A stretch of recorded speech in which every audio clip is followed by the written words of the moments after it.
The 2020 election! It was stolen. It's not about oppression.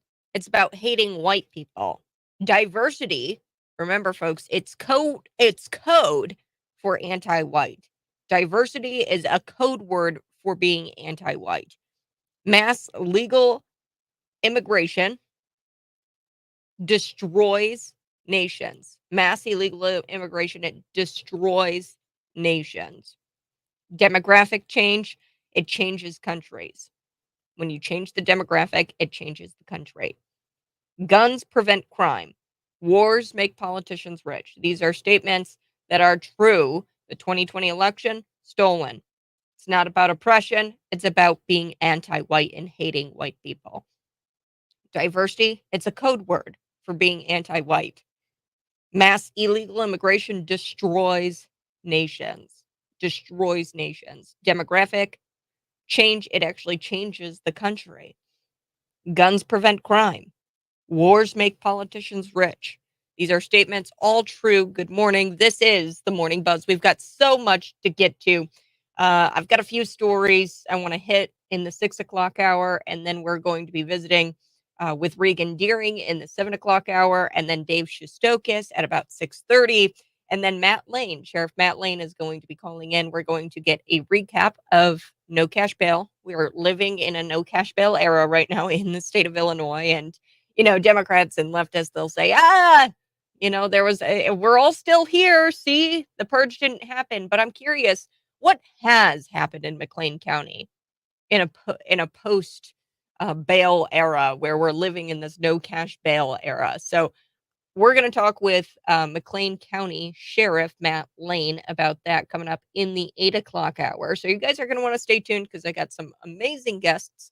Regan is going to be talking with me. She's running in the 88th State House District. She's going to be talking about Paul Vallis. He released this tweet. He's a Chicago Democrat, and he's calling on Governor J.B. Pritzker to declare a state of emergency when it comes to the illegal immigration that's going on in Chicago.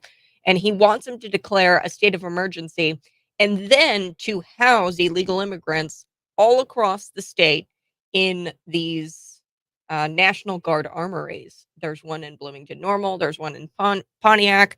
They're all over the state, Decatur, Springfield. So we're going to be talking with Regan at about 7 o'clock about that. But first, I do want to talk about the Jewish man killed by the pro-Hamas protester. The sheriff has not ruled that out from being a hate crime. But I want to point out this is it's in Los Angeles. Okay, so there's still time because in Los Angeles and the California penal system, they're pro-criminal.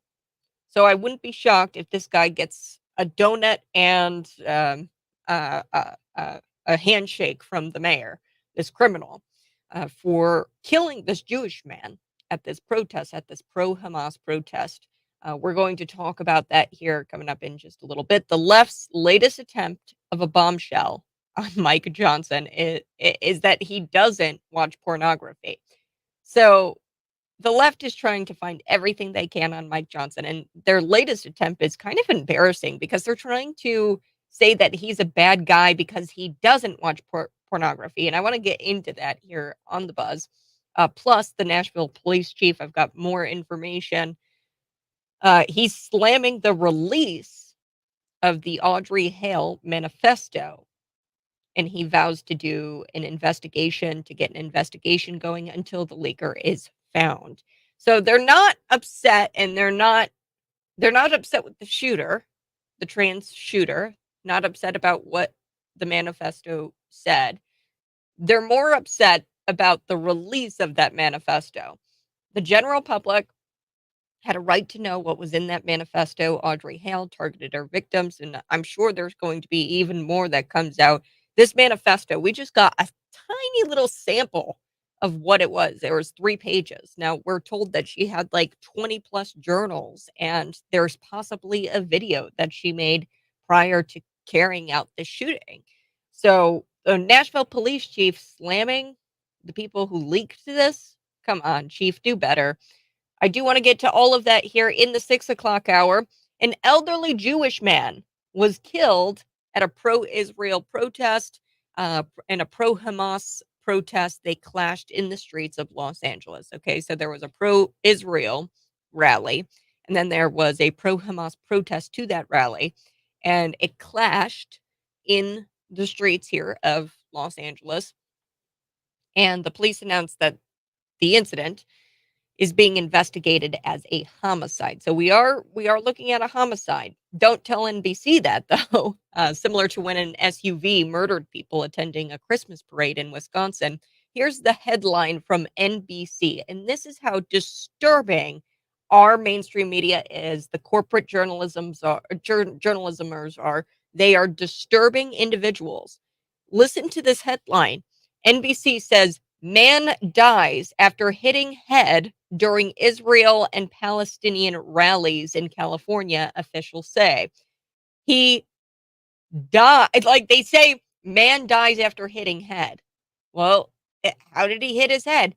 What would have been more accurate was saying somebody beat him over the head. He fell and hit his head again, and it killed him. A pro Hamas supporter killed him. Okay, this isn't being investigated in this is being investigated as a suicide or as a homicide. Okay, so they can say pro Hamas, even if they don't want to go to the language of pro Hamas, but really that's the accuracy of it all. Pro Hamas supporter kills elderly Jewish man. That should be the headline. But we've got this headline, and they're saying man dies after hitting his head during an Israel and Palestinian rally in California. And they go on in the story, but that's their headline. That's a terrible headline, and it's very similar to, you remember the SUV. I believe that was Daryl Brooks out of Wisconsin, where he mows down this entire Christmas for people who were in attendance at a Christmas parade, and he took an SUV and he just plowed down people attending this parade in Wisconsin. And I remember, I mean, it said SUV hits people. No, man mows people down in a Christmas parade would be more accurate, and that's the truth of what happened. A man mowed down people uh, who were attending a Christmas parade with an SUV. The SUV just didn't magically start driving into people. So NBC, shame on you. That's a terrible headline. The incident occurred. What I'm talking about here with Paul Kessler, he's the elderly man. It occurred on Sunday in LA in the suburb of Thousand Oaks. So this is where he was protesting, Paul Kessler, in support of Israel's right to defend itself. And he was struck on the head by an unidentified protester supporting Hamas and their October 7th terror attack against Israel. He was struck on the head with a megaphone. So that's kind of ironic and poetic. It just tells you all you really need to know. The later protests are covered, these protests are covered in the media. The ones with supporting Hamas, the October 7th terror attack. What the media does, they'll call them pro-Palestine rallies. They're not pro-Palestine rallies, they're pro-Hamas rallies. But he was struck on the head by a pro-Hamas protester. This elderly man, I think he was in his 60s, he fell to the ground, hit his head on the pavement. It's so sad. And the video is graphic. In a statement from the sheriff's department, they determined the cause of death to be blunt force head injury, and they ruled the death a homicide. So it's blunt force head injury from being hit in the head and then hitting his head again on the pavement. And they ruled his death a homicide. In a statement, the sheriff's office is investigating the incident and has not ruled out the possibility of this being a hate crime. Now, if we are to believe hate crimes are a thing, I don't even believe hate crime should be a thing, but that's besides the point. A person protesting against Jews, attacking and murdering someone who identified himself as a Jew, okay, it sounds like a no-brainer to me. If we're going to say hate crimes are a thing, this would be the very definition of a hate crime. You're there at a rally This guy identifies himself as a Jew. He's there protesting against the people who hate Jews. And then all of a sudden, he gets whacked in the head and he dies. That's a hate crime. Though, as I've said before, this is Los Angeles. There's a tendency here to favor the criminal in criminal cases in the name of equity when it comes to the California penal system. So they might be pro criminal here and they might let him get away with it. There's been an increasing number of anti Semitic incidents across America after the October 7th terror attack against Israel, leaving 1,400 Israelis dead. So much so, Joe Biden and his White House they've just been laser focused on combating Islamophobia that might occur from people criticizing the people responsible for the anti-Semitism. Okay, so people are criticizing these Jewish people. This elderly Jewish man was criticizing people for their anti-Semitism, and look what happened. Critics and political observers view the White House focus on Islamophobia as having to do with Joe Biden's faltering reelection campaign and Muslim voters threatening not to vote for him in 2024. Okay, so people are looking in on this and they're wondering, why is Joe Biden focusing on Islamophobia? I've told you before the FBI statistics, it doesn't justify it. There's 1,500 or 1,590 incidences of hate crimes back in 2021. That's the most recently available data I could find. And of those, we're looking at about 60% of those are cases of anti Semitism. About 9% of those are cases of Islamophobia. So we know that traditionally there is a big problem here in America, even without all of this, against Jewish people. If you look at those statistics alone, it looks like there's a big problem here in America when it comes to anti Semitism. Now, I don't think that we should even be focusing on these hate crimes because they only, it's 1,590. Yes, it's tragic. It's sad. Uh, but when you think of it, think of all the people who are murdered, killed, homicide, killed in car accidents.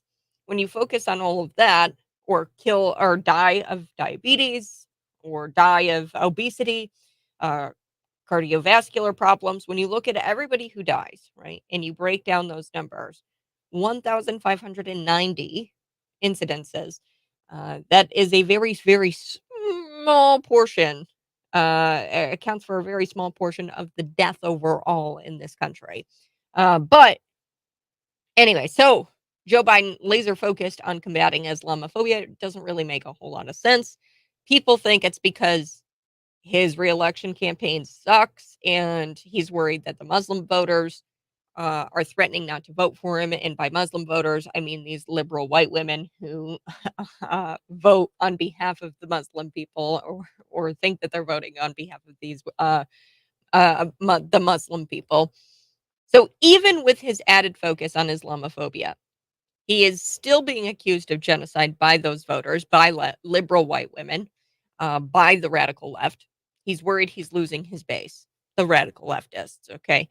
And the White House has not responded to the homicide investigation in Los Angeles as of yet. I haven't seen it where they've talked about this elderly man who hit his head on the ground after being struck in the head by a megaphone by a pro Hamas protester. They have yet to talk about it, respond to it. They were quick to respond to what happened here in Illinois in Plainfield with that.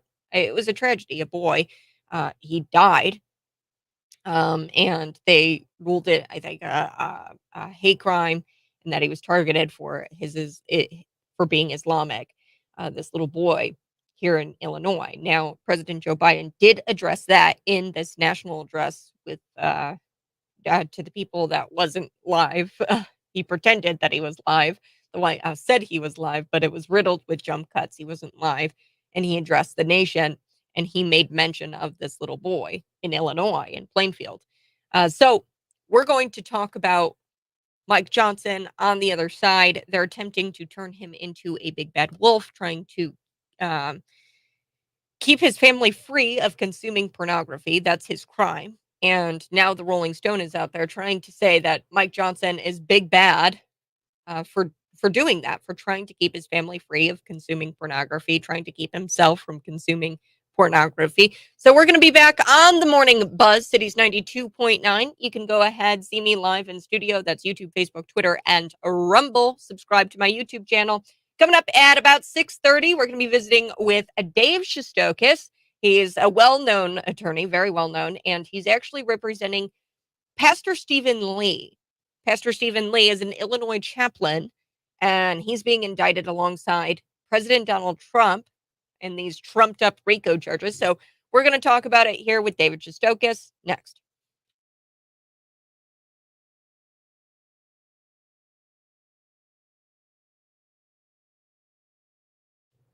Good morning. Hey, if you're watching, go ahead and smash the like button. I appreciate it. Yes, I am up in Adam this morning. I hope you are too, and I hope you're ready to tackle the day. We're going to be talking with Dave Shostokis. So you're probably wondering, who the heck is Stephen Lee? Stephen Lee is a pastor here out of Illinois. I'm very excited. I get to talk with him on Thursday, which is tomorrow.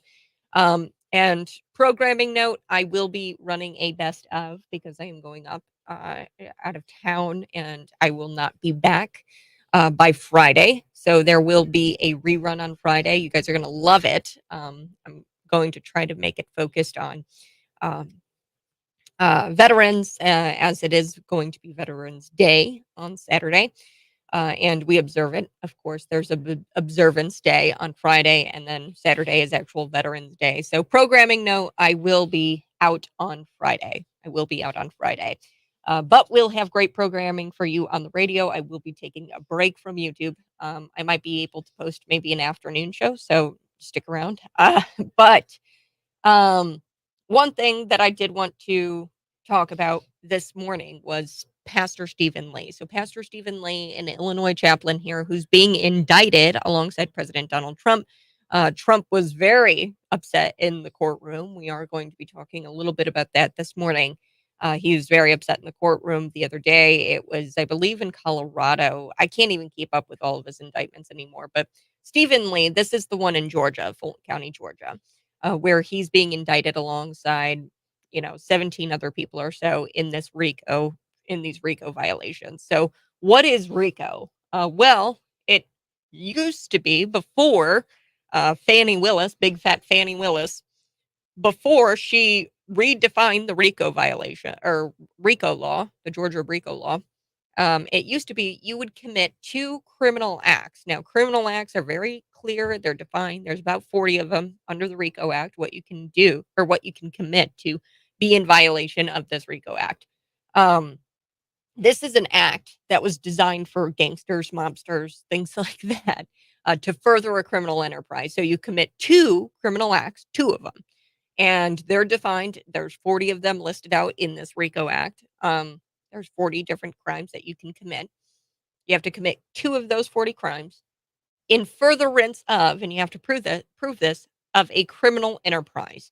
Pastor Stephen Lee is being indicted alongside people he's never met or people he has never spoken to. How can you be furthering a criminal enterprise if you don't even know all of those who are in this supposed uh, uh supposed uh, uh enterprise? He doesn't even know these people.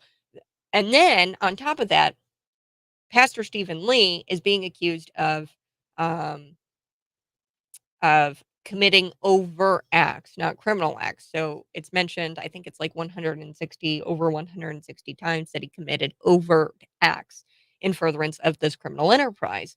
But here's the thing, folks, the RICO Act says you have to commit criminal acts. So what was his crime? Knocking on Ruby Freeman's door. Ruby Freeman is a woman who has been seen on viral video tape. I saw the Ruby Freeman clip. You saw the Ruby Freeman clip where she's taking the ballots and she feeds the same ballot through the tabulator multiple times. She just shovels the ballots in multiple times, and these are the same ballots. Questionable, right? Pastor Stephen Lee, in his role as a pastor, went to go speak with her. Now, I have no idea their relationship. It sounds like she probably had a relationship with maybe people in the Trump campaign, maybe with Pastor Stephen Lee, maybe was talking with people prior to him coming to see her. Okay, even if there wasn't, and I hope to get all of these answers from Pastor Stephen Lee when I go see him. There's a lot of things that he might not be able to say because this is a pending case. It's in court. But he went to go see her as a chaplain, as a pastor, as somebody who, hey, there's this viral video of you. It doesn't look good. People are upset by it. I'm going to check on you and make sure you're okay. This is his role as a pastor. This guy is such an upstanding citizen. Like, I can't imagine a world where this guy gets indicted and is convicted. Okay, so he's being indicted. If he gets convicted, I mean, this is crazy. This guy is an upstanding citizen. He was dragging dead bodies out of Columbine when the Columbine shooting happened. I mean, he was there at ground zero. He was the ground zero chaplain in New York.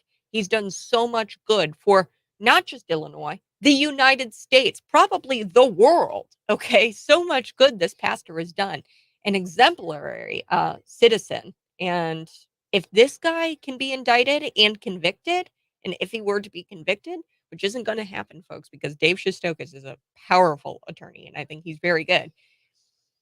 If this guy gets convicted, you're next. I mean, if this guy can get convicted, I mean, anybody can. This guy is an upstanding citizen. This guy is amazing. He's a pastor, and really, what this is it's a battle between good and evil, and they don't like him because he doesn't think like them. He's a pastor. He's religious. He believes in God, and they don't like that. And that's exactly why. Make no mistake, and people want to chalk this up to, oh, this is about Donald Trump. This is about Republican versus Democrat. It's not. It's about good versus evil. And these people can't stand that he is a good person, and they want to put an end to it.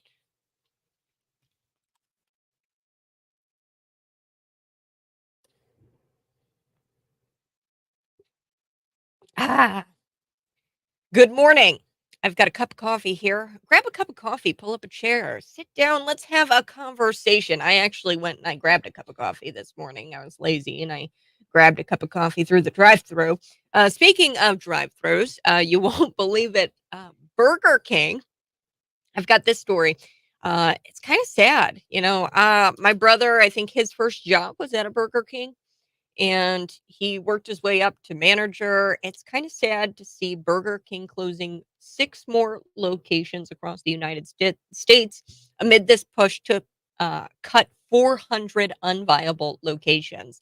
So the most recent set of closures will impact Florida, New York, and Nebraska. But King, I don't know if they're going to be a thing very much longer because they're closing up like 400 locations. So over the past few months, a growing number of Burger King locations in the United States have closed their doors due to poor performance. This just speaks to Bidenflation. This just speaks to people not having money. And the fast food giant parent company, it's called Restaurant Brands International. They announced earlier this year that they're planning on shutting down between 300 and 400 shops that they've deemed unviable. So, according to Business Insider, 26 Michigan locations were closed in March. That's incredible. With a further 27 in other states such as Utah, Minnesota, and yeah, this recent set of closures is going to affect and impact Florida, New York, and Nebraska. They're going to close up. How many did I say? Yeah, it was six locations. So they're closing up 6 locations across these states. Sad. It's sad. I grew up on Burger King. I mean, I had one right. Well, that's all we really had in town. We had a Burger King and a Dollar General, and I loved getting those Burger King sandwiches after volleyball practice. And my brother had his first job at Burger King. It's kind of sad uh, to see them fail because this is just failure. So before we took the break, I was telling you a little bit about Pastor Stephen Lee. Pastor Stephen Lee is America's pastor. He's an upstanding citizen. And what I really want to focus on today with David Shistokis, who is a very well-known attorney, he himself has done amazing work, an upstanding citizen, and should have been Attorney General. But David Shistokis, he's representing Stephen Lee. Stephen Lee, an upstanding citizen. I mean, has done all kinds of things, and we're going to get to Stephen Lee's character here in a second. But if they can do this to a guy like Pastor Stephen Lee, you're next. Okay, I can't even imagine a world where this guy is indicted and convicted. I can't even imagine a world where he's indicted, but it's happened. He's being indicted alongside President Donald Trump, and I think it's like 17 or so others. And they're saying, Big Fat Fannie Willis is saying that Stephen Lee was in violation of the RICO Act. What's the RICO Act? Well, it was an act that really is designed for going after mobsters and gangsters. And you have to commit 2 criminal acts in order to be in violation of the RICO Act. 2 criminal acts. That brings me to attorney David Shistokis, who's been on the program before. David, how are you? Good morning. Thanks for being here. Good morning, Kat. It's nice to be with you. I'm looking forward to seeing you in person tomorrow. That's really, really nice. I've always come down to see you. It's really nice that you're going to come up and see us a little bit, which is very, very exciting. So in that regard, that's on a personal note, but on the matters that you're speaking of, we've got this situation with, as you mentioned, Pastor Stephen Lee, and that's what this is all about. Tomorrow and going forward, I don't know. From the looks of things, I may be on television daily sometime in the late summer, early fall, because of course Stephen's been charged under RICO Act and with President Trump and 17 others, a total of five indictments for the pastor. That one overriding RICO charge, and then four other matters that they say that he broke the law by knocking on a couple of doors and being on 2 phone calls. Or supposedly Steve was in charge of this overriding activity to overturn illegally the 2020 election, which is obviously just absurd from that standpoint. But nevertheless, regardless of the absurdity in Georgia on that, the fact is that it carries a potential penalty of up to 5 years in the Georgia State Prison, including probably some time previous to that in the Fulton County Jail. And we had gone to the Fulton County Jail in August 25th to have Steve surrender on these charges, and not long before that, some guy in the Fulton County Jail was actually found eaten to death by bed bugs.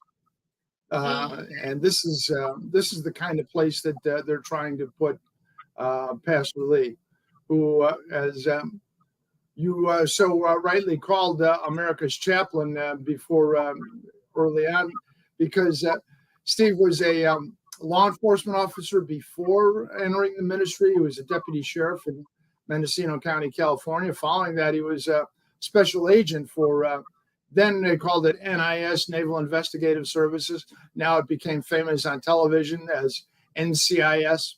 But he was a special agent there before becoming a minister. And so he has this unique combination of law enforcement and ministry behind him. And that's put him in unusual circumstances for the last 30 years. Any crisis of national significance, Pastor Lee's been there, offering his unique combination. He's been offered his services and was part and parcel of the aftermath of Columbine. He worked at, he was the chaplain to NYPD for more than a month on 2 different occasions in the aftermath of 9/11. That would include work at the Pulse nightclub in shootings in Orlando, the Mandalay Bay matters in Las Vegas, multiple hurricanes, Irma, Katrina goes on, earthquakes in Haiti and American Samoa. Pastor Lee has, in fact, been America's chaplain. He's been there to help people in times of need. And now this strange, you hate to use deranged and unhinged because, of course, it seems to be overused. But the district attorney in Georgia wants to put Steve in prison for up to 5 years. And I'm quite confident that he is not going to enter any kind of plea because he did nothing wrong. And so, and you know, it's very strange, Kat. He's in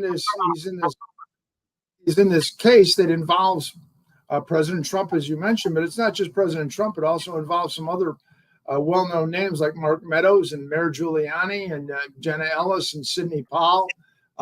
He's never met any of these people.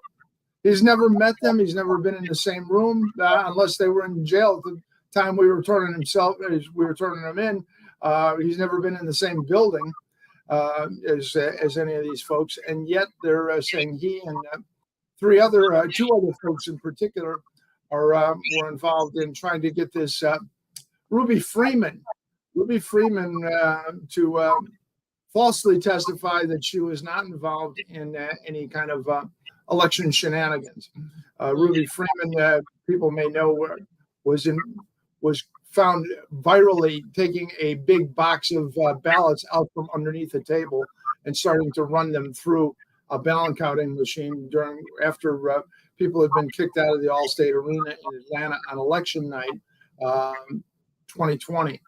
And so somehow or other, they're saying that Pastor Lee was trying to illegally influence Ms. Freeman to do something improper, which of course is utterly inconsistent with his history, his personal situation, and otherwise. So while a couple of other folks have in fact entered guilty pleas, I would like to, that have been indicted, I would like to have people take a look at those guilty pleas and find out that the pleas they entered, none of them pled guilty to the RICO charge, which is the charge where everybody's supposedly involved in this conspiracy.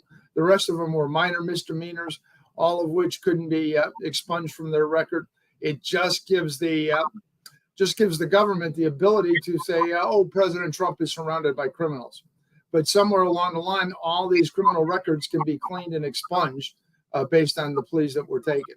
Pastor Lee has no intention of pleading guilty. Is one of the folks that's in the there's about 5 or 6 different conspiracies in this RICO matter, and one of the guys that's in the one leg of the conspiracy allegations that involves Pastor Lee is a fellow by the name of Harrison Floyd, and Harrison actually has issued a personal statement that was available on Twitter, where Harrison said, "Now we're going to trial, and we're going to prove not only that he was not guilty of what they charged him with, but rather that Ms. Freeman and that the election was in fact illegally conducted in Georgia." So it's going to be very aggressive, and I expect, unless they determine that they're going to dismiss Pastor Lee's case, I expect that there will be in fact a trial. Now, of course, tomorrow we're going to be able to hear personally from Pastor Lee about his situation and his life. We're going to hear from some other great folks up at the Families of Faith Church in Shanahan. That includes Pastor Randy Bland, who's the head of the Ministries of Families and Faith, and Pastor Dave Smith of the Illinois Family Institute, and Pastor Latasha Fields, who was a candidate for lieutenant governor back in 2022. And she's the head of the Illinois Opportunity Project.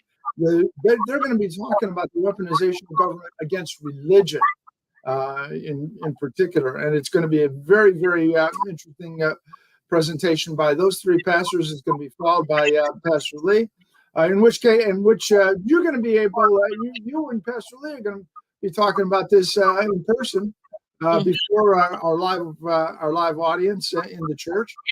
And then you and I are going to be having a conversation, everything goes smoothly, we're going to be joined by Dave Oles, our Georgia co-counsel, and we're going to talk about the legal matters in detail.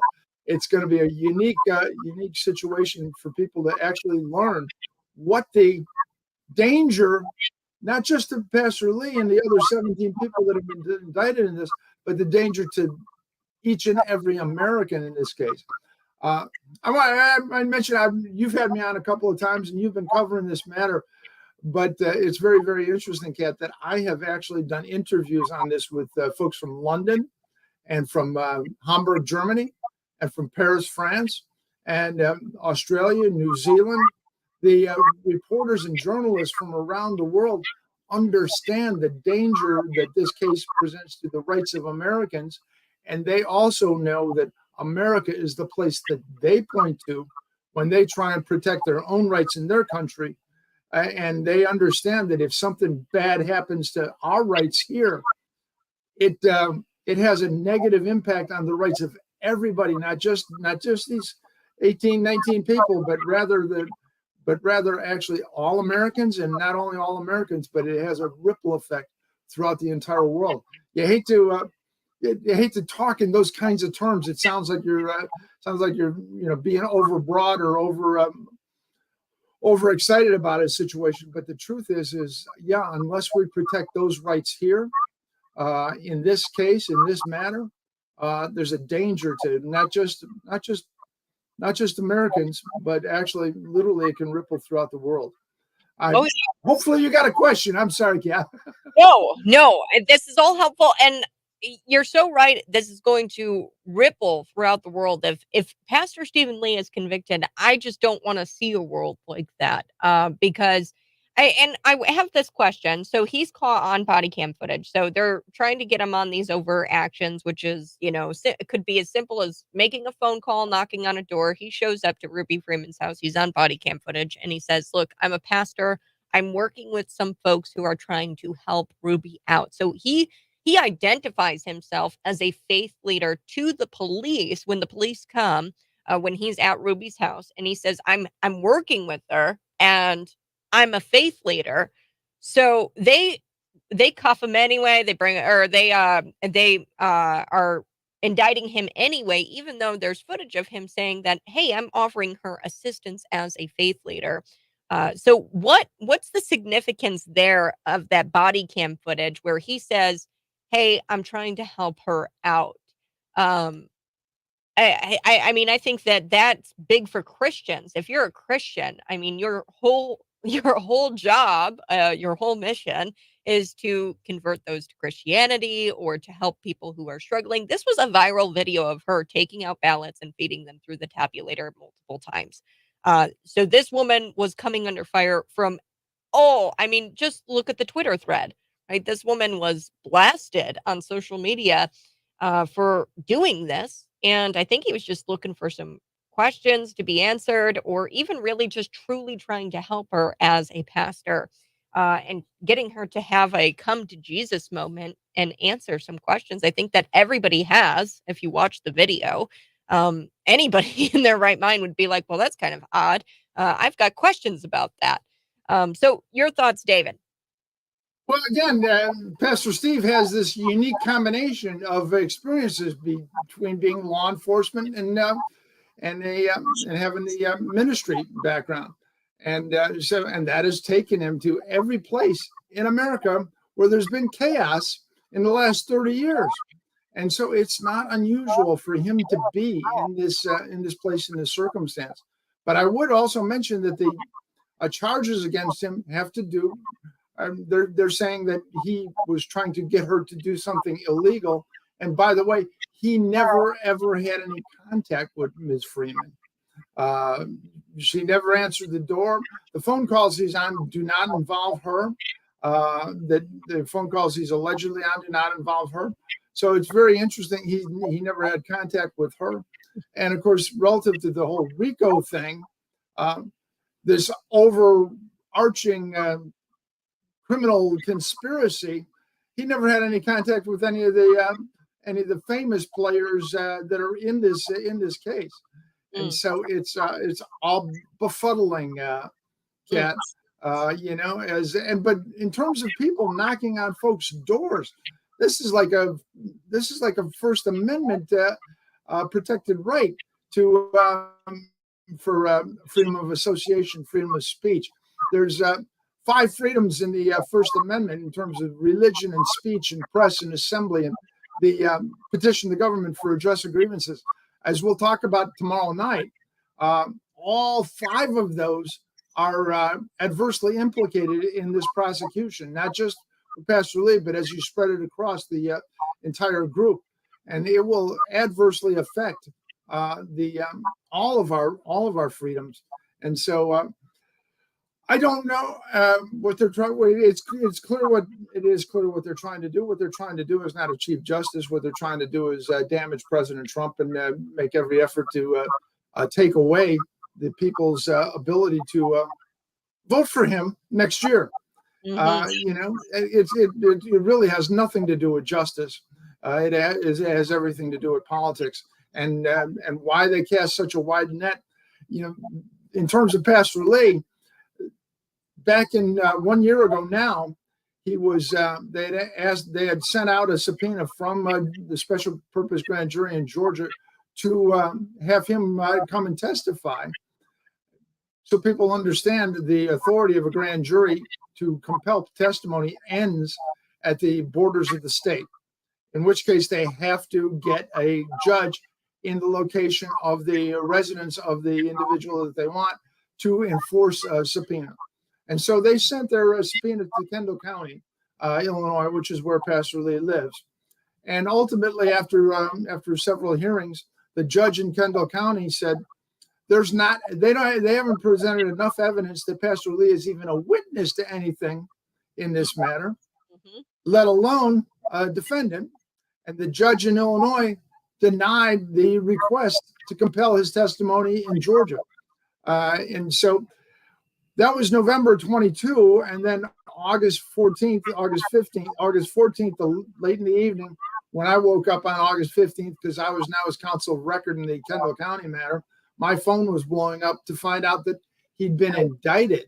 When the only judge, the only legal decision outside of Georgia had determined that he was not even a witness, and they decided to make him a defendant. Which tells you a little bit something about what's going on here, because you've got the whole Georgia legal cabal, if you will, gearing up to make headlines, and then you have a legitimate judge outside of Georgia going, "What?" And so that was our response when we woke up. But then it's been incredible ever since, and so. But it is an expensive proposition. We had to go down to Georgia to have him surrender, and the airfare for us to go to Georgia and back for one day was $1,200. And Steve's been on a mission of service through the course of his life. He's not a rich man. As a minister, he doesn't even own his home, which is pretty typical of people that do that kind of work. And so this is terribly oppressive against him. When you've seen some of the other folks that have pled guilty to minor misdemeanors, they're pleading guilty rather than spending hundreds of thousands of dollars and defending themselves and letting their lives be destroyed through this. But Pastor Steve's steadfast and going, "No, we're not going to plead guilty. I did nothing wrong. We're gonna wind up in a trial." And Georgia's trials have they're televised, so it's likely to be on TV whenever it happens. We've got a motion to severance. We'll talk about that in detail tomorrow. But I'm so happy. I'm so happy you're coming up. You've agreed to be part of this. You lead conversations in a great direction. And hopefully tomorrow I will not do such a soliloquy, and I'll let you ask questions so that we can find out what the rest of the world actually wants to know, rather than what I want to tell them. Well, Dave Shostokis, thank you so much for joining me here on the program, The Morning Buzz, Cities 92.9. Tomorrow, folks, you better be there, 6:30. at the Families of Faith Church in Shanahan. I'll be there along with Dave Shostokis, Pastor Stephen Lee, Latasha Fields, Dave Smith from Illinois Family Institute. We're going to be back on the other side. Dave Shostokis, thank you. Thank you, Kat. See you tomorrow. All right, folks, we'll be back. This is The Morning Buzz.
Good morning, folks. Hey, you're listening to The Morning Buzz. Go ahead, smash that like button if you're watching. We are going to be talking a little bit about Audrey Hale. So, this is a big story where the manifesto was leaked. The Nashville Police Chief is slamming the release of the manifesto and he's vowing to investigate until the leaker is found. I think it's funny because he's not upset about what was in the manifesto. He didn't release a statement about that. No, no, no, no. He released a statement about the investigation into the leaker. And this should tell you where his priorities are. And it's messed up. It's truly messed up because the general public had a right to know what was in that manifesto. And we should have had the manifesto 7 months ago.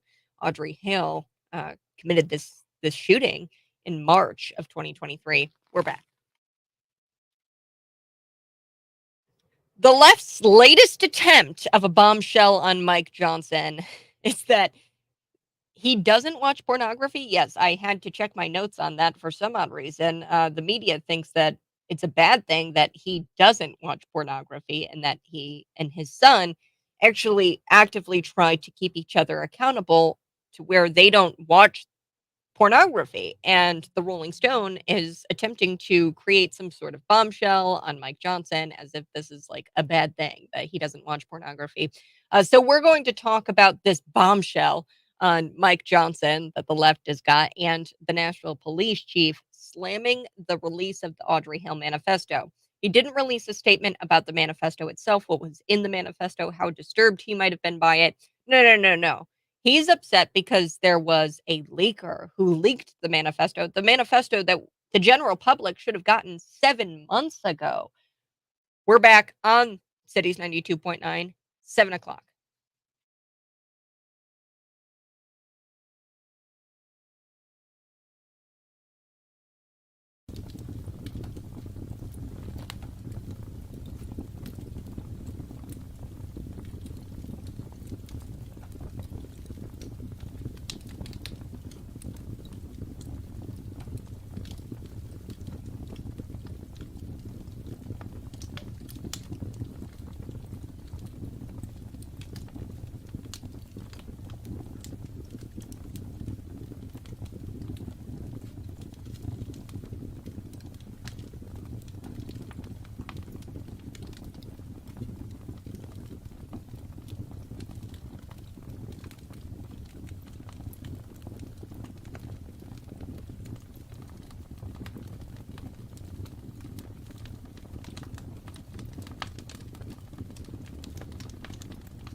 Andy Bashir. Andy Bashir, he was elected again for Kentucky governor. He's the Kentucky governor. And I want to go back and do a little bit of a flashback because Connor Sturgeon, who the police believed at the time to carry, or who carried out this shooting, uh, was reported he reportedly left a note for his parents in advance to this deadly massacre that happened in Louisville. He was the Louisville mass shooter. There was a deadly massacre. About 4 individuals died, including one officer. 9 more people were injured, and one of the Kentucky governor, Andy Bashir's closest friends, one of his close friends died. He was among the deceased, and at the time, Andy Bashir lied. He's a Democrat. He lied. And it's not true that this is a safe community. And in the press release and in the press conference, Andy Bashir did right after the shooting, the guy lied. So that's what I know about Andy Bashir. He is a liar, and it's truly unfortunate. We are going to be talking a little bit about Andy Bashir, but also do want to chat about the left's latest attempt to get Mike Johnson, get Mike Johnson, get Mike Johnson, because he bounces around in their head rent free. But we are going to be visiting with Regan Deering here coming up as well.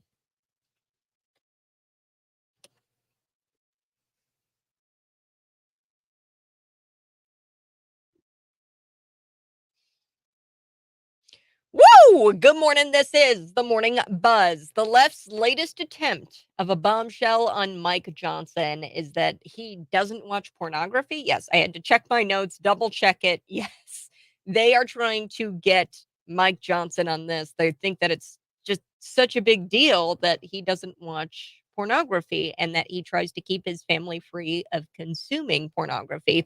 And he's the big bad wolf for that. Yes, you won't believe it. Another attempt to mock House Speaker Mike Johnson. A lot in the program yesterday, I was talking about how our congressman, the 17th congressional district, that's Democrat Eric Sorensen, Democrat Eric Sorensen, he mocked House Speaker Mike Johnson for saying that he refers to the Bible when it comes to all of these issues. So Mike Johnson was quoted saying, "If you're curious about where I stand on an issue, just look at the Bible. Just look at the Bible. That's where I stand on an issue." And uh, it was incredible. There was a tweet by Eric Sorensen, this Democrat in the 17th congressional district. He was mocking Mike Johnson for saying that. He was mocking Mike Johnson for his faith. So now we've got the left. Rolling Stone, mainstream media, they've published a report exposing Johnson for not watching pornography and detailed how he and his son keep each other accountable for what they view on the internet, as if that's a bad thing. The mainstream media is trying to paint Mike Johnson as a bad guy, as a big bad wolf for not consuming pornography or trying to keep his family free of consuming pornography.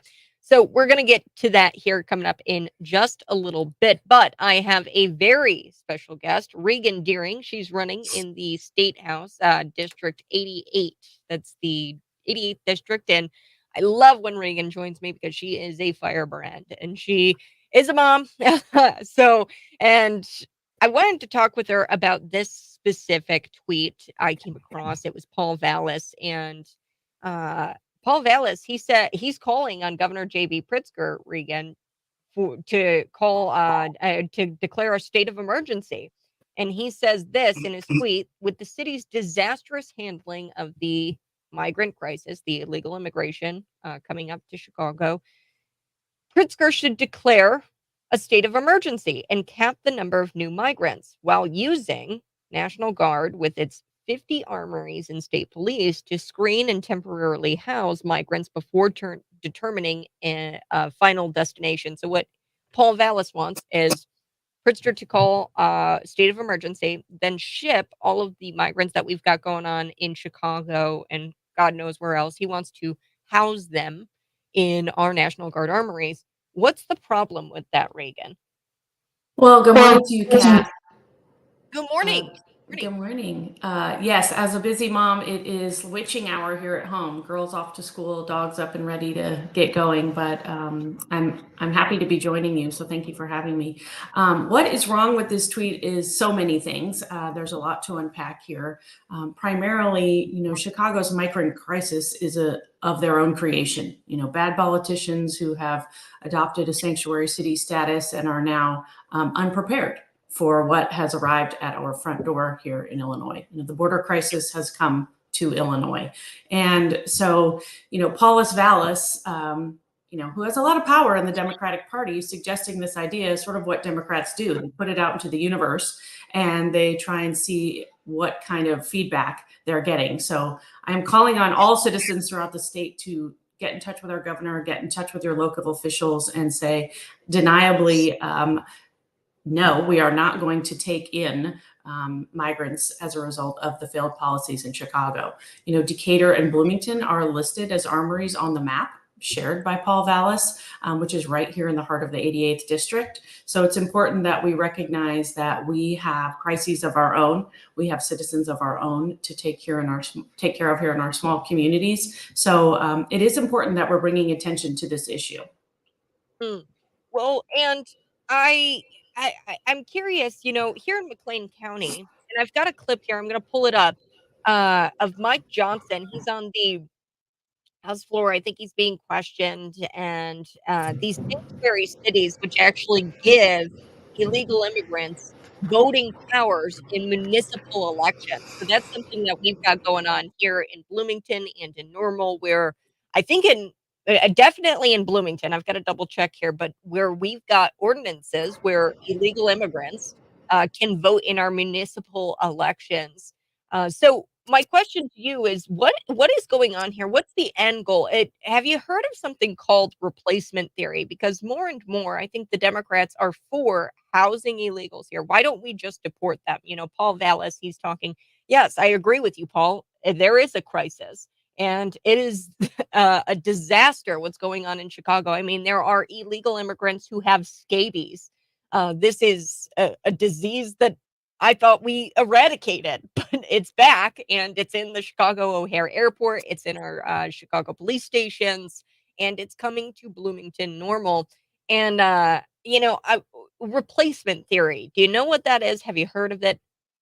I've superficially heard about replacement theory. It's not something I'm very well educated on in its entirety, but I hear you when you say that, Democrats in these major urban areas are taking on illegal immigrants. I mean, Biden has confirmed that we can't check everyone that is coming across the border, and his open border policy is a crisis of concern, and it is showing up in our local communities. So, I do think that they have a plan. Only legal U.S. citizens should be allowed to vote, full stop, in any level of election, And so I think that the idea that we are now kind of working this slippery slope where power in these major urban cities are being held by Democrats and are trying to change our elections. And so more than ever, it is so critical that our everyone gets out to vote, everyone exercises their right and makes their voices heard.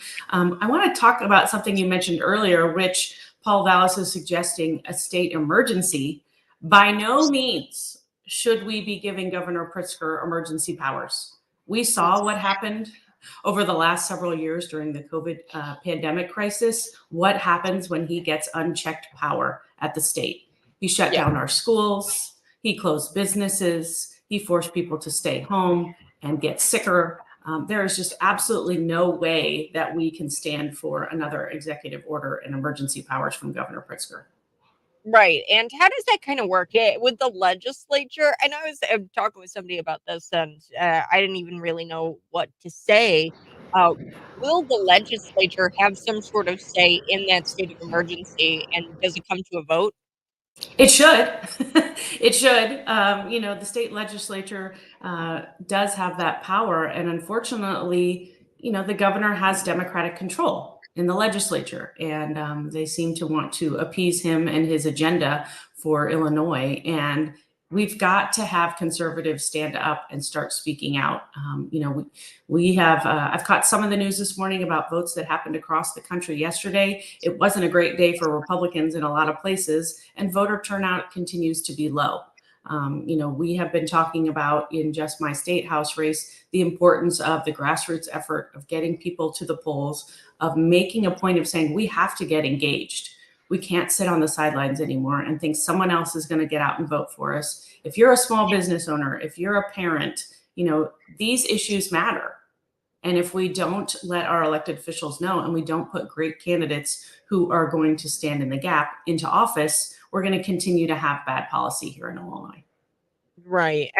We can't allow Governor J.B. Pritzker to have this unchecked power because we know what will happen.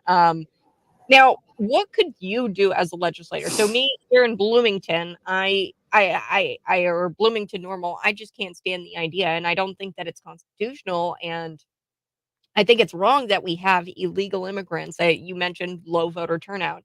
We have a hard time getting Americans to go out and turn out to vote during municipal elections. I mean, it's low voter turnout all of the time. We should have much higher voter turnout. But when you look at our municipal elections, it's abysmal. And we have a hard time turning out that vote. So when you have this ordinance here in Bloomington, we have one where illegal immigrants can vote in municipal elections. Is there anything that we can do at a state level to combat that? Or is that just something we'd have to take up with the Bloomington City Council? It just doesn't seem constitutional to me. I feel like American citizens should be voting in American elections, if that makes sense. Yeah, you're absolutely right. And it depends on where the ordinances come from. If it's at a city level, then you need to talk to your city council, you need to talk to your mayor, and you need to get your citizens to contact them and push back. I found myself pushing back all the way into court. When I joined families that sued the governor over his illegal mask mandate, I'm also a plaintiff in the suit against his unconstitutional gun grab. And so this is what it's going to take. It's going to require us standing up and saying no, and that's going to require court cases. Ideally, we can put enough pressure on our elected officials by contacting them by phone, by email, by showing up at their office to ask them to reconsider their vote. They are supposed to represent us, and I think most of us would agree that we only want Illinois citizens and U.S. citizens voting in our elections. Yeah. Well, Regan, so what are you doing? Are you calling for this state of emergency not to be issued? Are you gathering people up to, say no to a state of emergency when it comes to the migrant issue? Because I don't know. People say that they don't think it's going to happen. I don't know. I wouldn't put it past JB. He really loves power. I wouldn't either, which is why I appreciate you noticing my post about it and connecting with me over this issue, because it is a matter of educating the public. We can no longer sit on the sidelines and watch it happen to us. We gave the governor unchecked power, and we now have, a mental health crisis across the street. We have kids who are lagging in school. We have people who are out of work. We have people who are sick. We have people who are losing their faith in God. They couldn't go to church. I mean, it is devastating, the effects of giving our governor unchecked power. And it's time that people rise up. So I'm making it, a point in the people I'm talking to. I've put it out on my social media. I'm glad to be here talking about it with you this morning. I'm calling my mayor. I'm calling my local officials and saying, this is something that I see as a possibility, and I want you to be aware of what the potential is. And I want you to know where I stand. Yeah. I'm a no, that I'm a fighter. I have taken issue with things before and not just sat by on the sidelines. So I'm going to bring people along with me this time, because I have a voice and I have a platform and I'm prepared to use it. Yeah. Yeah. Well, and one thing that I wanted to ask was, these National Guard armories, ones in Bloomington Normal, as we talked about, if we have migrants housed there, who's kind of in charge of those national armories? Is it the governor? And once he gets these state of emergency powers, if he were to get these state of emergency powers, but can our local officials, can people in Bloomington Normal say no to this? That's something I need to continue to look into. The National Guard can be called upon by the governor, because I remember, and cities, I remember Mayor Lori Lightfoot denied the National Guard when they were having some of the rioting in the city. And Mhm. so I do believe that that local connection can be had in calling up upon our volunteers and our National Guard. But again, just making a point that people know we're watching and we're Mhm. paying attention. So I would just continue to ask those hard questions. Yeah, well, and I know that in Lincoln, Illinois, there's this abandoned college, and from what I understand, the state has not acquired that. But there have been colleges throughout the state, specifically in the Chicago area, that have housed migrants temporarily over the summer. This just looks ripe for the picking. If I was Governor J.B. Pritzker and if I was an unhinged Democrat here in the state of Illinois, I would probably house them in an abandoned college, like full of dorms and full of beds and things like that. From what I understand, they haven't done that yet. I've tried to call LaShawn Ford's office. He's a state representative, a Chicago Democrat. No answer. Every week I place an email and a phone call. Nobody gets back to me. Probably because they look up my name and they're like, "Oh, heck no." But You'll be I, screened out. yeah, what will happen Don't give is up. what will happen is, and I know that this is, I feel it. What is going to wind up happening is there is going to be legislation passed in our legislature through the higher ed committee. They're going to pass as a bill that is stuffed full of stuff for the illegal immigrants to be housed in a college. So, uh, eh, Well, you're right. I mean, this legislative piece is really challenging for me as a candidate too, to know there are a lot of things tucked in to other bills and attached and amendments. And it's one thing that I intend to do is look very carefully once elected at what legislation is coming through, because we need to protect our communities. I mean, it's about the safety of our families. It's about our resources in our local communities. I mean, ask yourself, can your small town take on hundreds of migrants, in your hospital system? You know, we have a family member that just waited 4 hours in our local ER to be mm, seen. Additional, people in our small communities who probably don't have health insurance at this point are just going to show up at the ERs if they're sick, even if they are being housed in our local community college or our local armory. We're going to try and be compassionate and get these children that are coming along into our education system. It is already strained. We're all reading reports about, our public schools struggling to educate the students that are there already. So mhm. it becomes a much larger problem, beyond just being compassionate and taking in these immigrants. It's going to be a strain on our already overburdened communities. And it's just something we have to say no to. Yeah.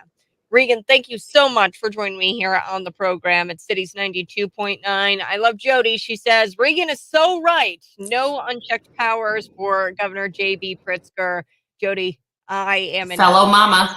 Mama Bears, we Yep. know. So, Regan, where are your coordinates? How do we find out more about you and your run? So we are on Facebook, Regan for Illinois, and our website is also www.reganforillinois.com. We continue to talk about where we're showing up and where we can have the opportunity to talk with voters and what matters to them. And we would love to have people join our movement. Wonderful. Thanks so much, Regan. You have a great rest of your day. Folks, we're going to You be too. back talking a little bit about Mike Johnson. I'm going to play that clip for you guys where Mike Johnson talks about sanctuary cities. Bloomington is one. That's next.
Good morning, folks. This is the Morning Buzz. You can text in at 309-451-9299. We're going to talk about illegal immigrants voting in our elections. So it already happens here in the state of Illinois.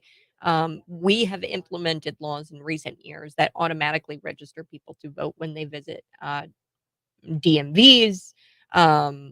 Hundreds of non-citizens were accidentally registered to vote due to technical glitches.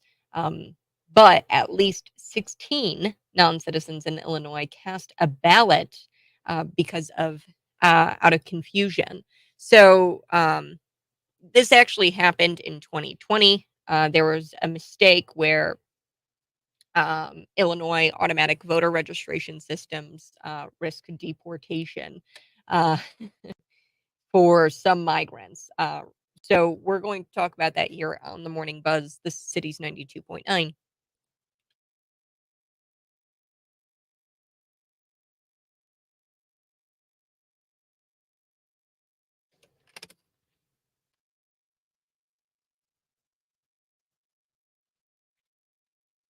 It's late. It's almost 10 o'clock. I don't know. I think we've been at this for about 10 hours and it's been a long day. We had a 22 vote series. Not complaining, just explaining why we're all a little bit haggard. But I tell you what, it's the issue that's really got us worn out. And I just genuinely wanted to ask a question of my colleagues here, because both of you are here in good faith and I respect you as individuals. And I wanted to ask you a question, what my constituents asked me. Could the Democrats in charge, and certainly Democrats here with jurisdiction over the border, could they really be in favor of an open border? And I'm asking you honestly and in good faith. Can I ask, Mr. Chairman, you're from New York. Thanks to New York City's council, beginning January 9th, 2023, more than 800,000 non-citizens will be eligible to vote in municipal elections in New York. Do you agree with that policy? No, non-citizens will not be eligible to vote in New York. They never have been. Well, they were in the 19th century eligible to vote in New York. Well, no, this is a recent action. It was just passed in December. No, that is not correct. Non-citizens have not been eligible to vote in New York or, as far as I know, in any other state since the 19th century. That's not true. The New York City Council voted in December to allow this. It begins January 9, 2023. Cities in Vermont and Maryland already allow this, and similar measures are under consideration in Illinois, Maine, and Massachusetts right now. Is the gentleman with you? Yes. I believe those are considerations of allowing votes in municipal elections only. Right, but thank you. That's the point. Everybody wants to know at home, why would they allow this? Guys, they're allowing it because they're going to turn them into voters. They already are doing this in New York City, largest city in America, and this is the plan of our friends on this side to turn all the illegals into voters. That's it, folks. That's what's going on. That's the game. That's why the border's open. That's why they've dropped it. Look, I respect Ms. Lothran and all her work in this arena. Yes, I'll yield, Mr. Chairman. I'd love to hear what you have to say about this. As a New Yorker, I would love to think that New York is the entire country, but it is not. It is not. And consideration is being given to permitting non-citizens to vote in New York, and I believe in the capital city of Vermont. I forget which that is. But as much as I'd like to believe it, New York and Vermont are not the entire country. But Mr. Chairman, that's the whole point. This is what's going on, folks, at home. If you're trying to figure this out, if you're scratching your heads, you're seeing the video, you see droves of people, 2.4 million people coming over the border illegally, the president allowing, the Democrats in charge of Congress are allowing it. The deal is they're going to turn them into voters. You just heard it. They don't have any problem with that. They celebrate it. Here's the deal. We have a problem with it. The Constitution has a problem with it. American elections should be decided by American citizens. That's it. That's what this is about. That's why we're jumping up and down and screaming, my friends on the video who are commenting about this. That's why we're so upset, because our constituents are frightened that we are losing our country. We're losing our security, or losing our sovereignty, because we're going to allow people from 160 different countries around the world to come in here and decide our elections. That's it. Here it is on record. You all heard it. I'm out of time. I yield back. There you have it. That's Mike Johnson, the new Speaker of the House. And if you don't believe Mike Johnson, believe what your Bloomington City Council has already done. Okay, so they decided this back in, what was it, 2021? So here I have an article from ABC. They covered the Welcoming City Ordinance, and this is out of Bloomington, where they protect illegal immigrants in Bloomington from deportation. This is just a piece of the puzzle, folks. Why would they pass an ordinance? And this passed already. We already know that we are a welcoming city, and this is a welcoming city ordinance here in the city of Bloomington. They considered this resolution, and what it did and what this ordinance does, it sets guidelines and it prevents local police officers from cooperating with federal agencies, ICE, to deport illegal immigrants from Bloomington. Now, here's what is going on at a state level. State lawmakers, now this is an article from just February of this year, and I'm pretty sure it passed. I'd have to double check on that, but it was Senate Bill 1565. It was filed February 6th by a Chicago Democrat. And the bill language states, and I'm quoting here, elections conducted under the provisions are considered non-state elections and are not subject to citizenship requirements in the state of the citizenship requirement in the Illinois Constitution. So what this bill does, it allows non-citizens to vote in school board elections and municipal elections. Okay, non-citizens gain the ability to vote in school board races under this bill that was considered by Illinois state lawmakers. I'm pretty sure it's a law now. I'm sure it passed in the spring legislative session, but I've got to double check on that. It's a Democrat majority. This is the game. This is their playbook.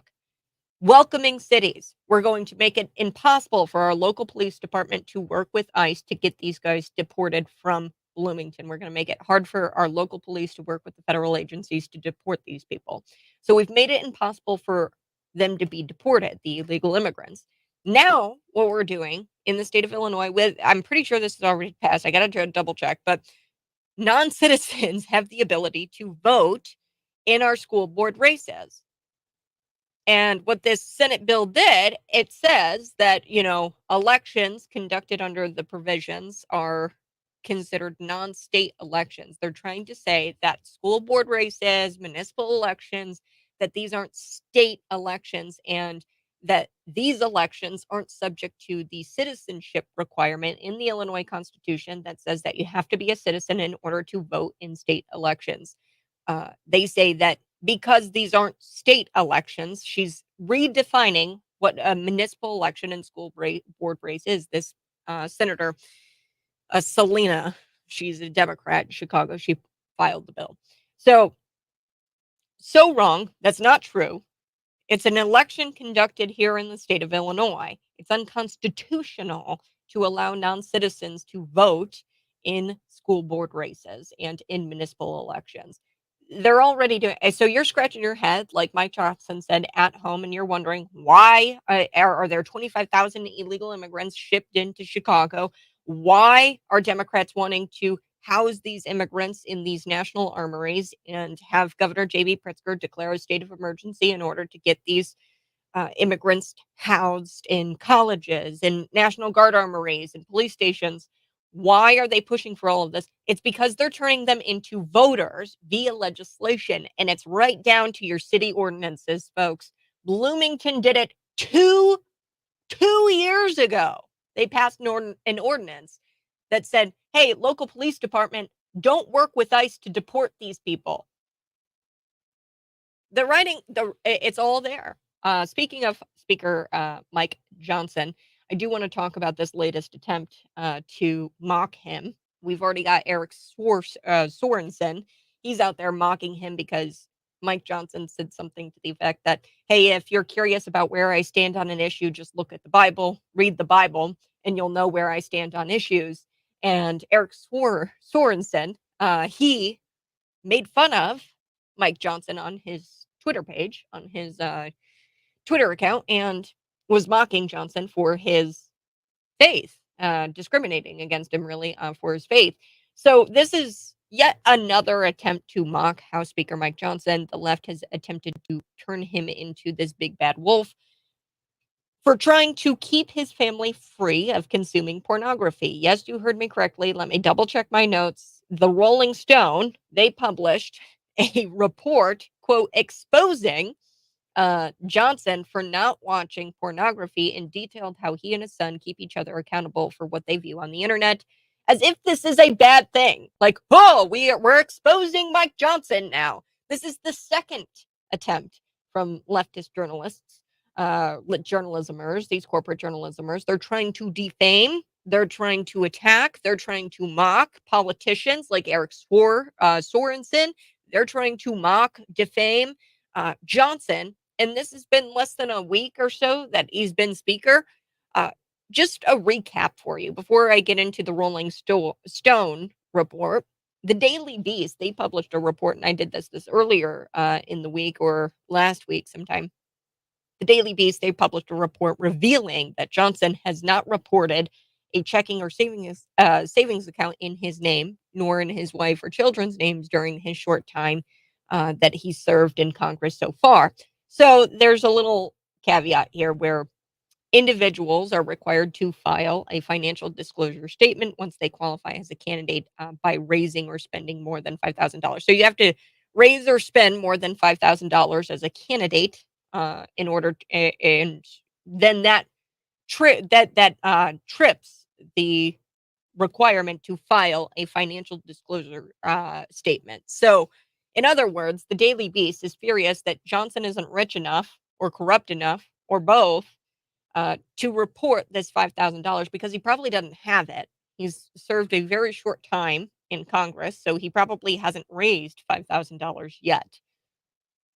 And he hasn't he hasn't reached that threshold to report or to financially disclose how much he is campaigning and how much he spends as a campaign. Okay, so the Daily Beast is furious that he's not rich enough or corrupt enough or both. And on top of all of that, he doesn't trade stocks as a member of Congress. And he doesn't seem to have any kind of shady business dealings. Okay, Mike Johnson doesn't. So he's not a rich guy. He's not doing shady business. He's also not trading stock. And somehow this makes him a terrible human being, according to the Daily Beast. Okay. Speaker of the House, Mike Johnson, he admitted that he and his son monitor each other's porn intake. And this is from a clip, and it's resurfaced from 2022. This is what the Rolling Stone wrote. Okay, so this is a clip from 2022. And the Rolling Stone is like, it's resurfaced, as if this is something bad. The outlet published this on Friday or on Sunday. It's a video clip where Johnson explains the use of the app called Covenant Eyes, and it's to prevent them from consuming pornography. So what it does, and this is how Johnson describes it, he says it scans all the activity on your phone, your devices, your laptop, and what have you. We all we do all of it. And he said this about the app, that what it does, it sends a report to your accountability partner. So I want to play the clip here that Rolling Stone just thinks is a huge deal. So we're going to talk about the clip that Rolling Stone published here. I want to play this. I think I've got it. I'm going to see if I've got it. Here we go. Yep. I'm going to share this with you. Here we go. Let's take a listen.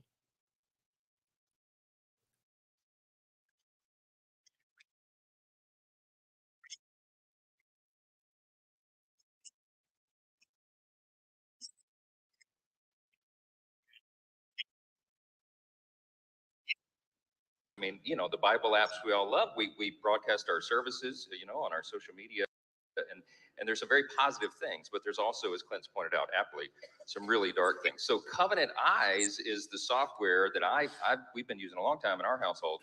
I first learned about it at I think a Promise Keepers event in the early 2000s. I think it was developed in about the year 2000. But it's the largest accountability software that there is, and there's some paperwork out there on the table that I think everybody may have picked up on the way in. If not, go get it. It's a subscription-based. We don't make any money on this. I'm telling you, we use it. Okay, I'm endorsing it because I'm a user. It's about $15 a month, $16 a month, something like that. And you get up to 10 devices. And what it is accountability software. So men in a church, men's Bible study groups will do it. That's how it's presented at Promise Keepers. But they also mention, hey, when your kids become teenagers, especially if you have boys, dads, they're talking to the guys at this event, you might want to think about doing this with your sons.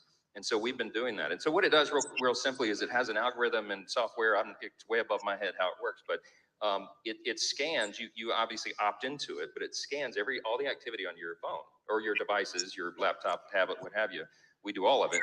And then it sends a report to your accountability partner. So my accountability partner right now is Jack, my son, right? And so he's 17. So he and I get a report of all the things that are on our phones or all of our devices once a week. If anything objectionable comes up, your accountability partner gets an immediate notice. I'm proud to tell you my son he's got a clean slate, all right? Yeah. But we get a report and it says, hey, no activity of concern, and it's really sensitive. It'll pick up almost anything. It looks for keywords, search terms, and also images, and it will send your accountability partner a blurred picture of the image. And so on occasion I get one. I was just looking at the one from this week I got on Jack, and it said, this is the only one that may be questionable, and it's this blurred image of two women talking in a live screen thing, and I zoom in and I have to unblur it, and it's two middle-aged teachers. So yeah, this was a talk, and I wanted to play all of that for you because it explains how the app works. Okay, so wow, shocker, Rolling Stone, Johnson doesn't do pornography or watch pornography, and he explains that it sends a report to your accountability partner. My accountability partner is his son Jack. He's 17, so I get a report about all the things that are on our phones, all our devices once a week. And if anything objectionable comes up, then your accountability partner is actually immediately notified. And he says, I'm proud of my son. He's got a clean slate. I failed to see the bad part of trying to make sure that you and your son don't fall victim to degenerate things just because it's so widely accepted. I failed to see the bad part of this. This alludes to similar attacks when the left tried to go after Mike Pence and his marriage. Many members of the media failed to see that so many people in this country have different political and religious views from those held by journalists. Okay. And the members of the media, they are so in their own world that for some reason they think that this is a bad thing. And somehow they actively, by them not trying to fall victim to sexual degeneracy, this somehow makes them bad guys. This is in the corporate journalismers' heads. And God forbid that there's some sort of religious view out there that's held by somebody that isn't the same that of the journalists. Would you rather have the third most powerful person in the country have an obsession with consuming such material or an addiction to consuming pornography? Because that's what you're advocating for right now, Rolling Stone. And are you really trying to paint this man as a bad person for setting boundaries through accountability? The fact that the left is attempting to mock this shows just how depraved we have become as a society, and it's sad.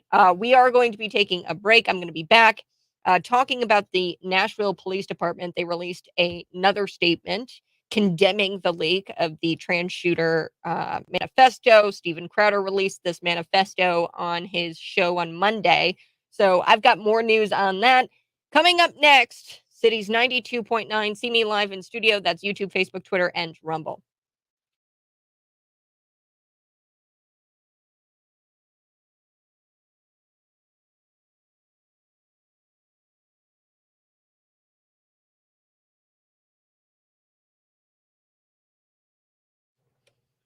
Very simple, Dan. Why? So taxpayers can vote on school board and municipal elections. What's wrong with that? So all taxpayers. So you're including these illegal immigrants who are here illegally. Why should Bloomington spend money to deport people? Let the feds do it their own job. No.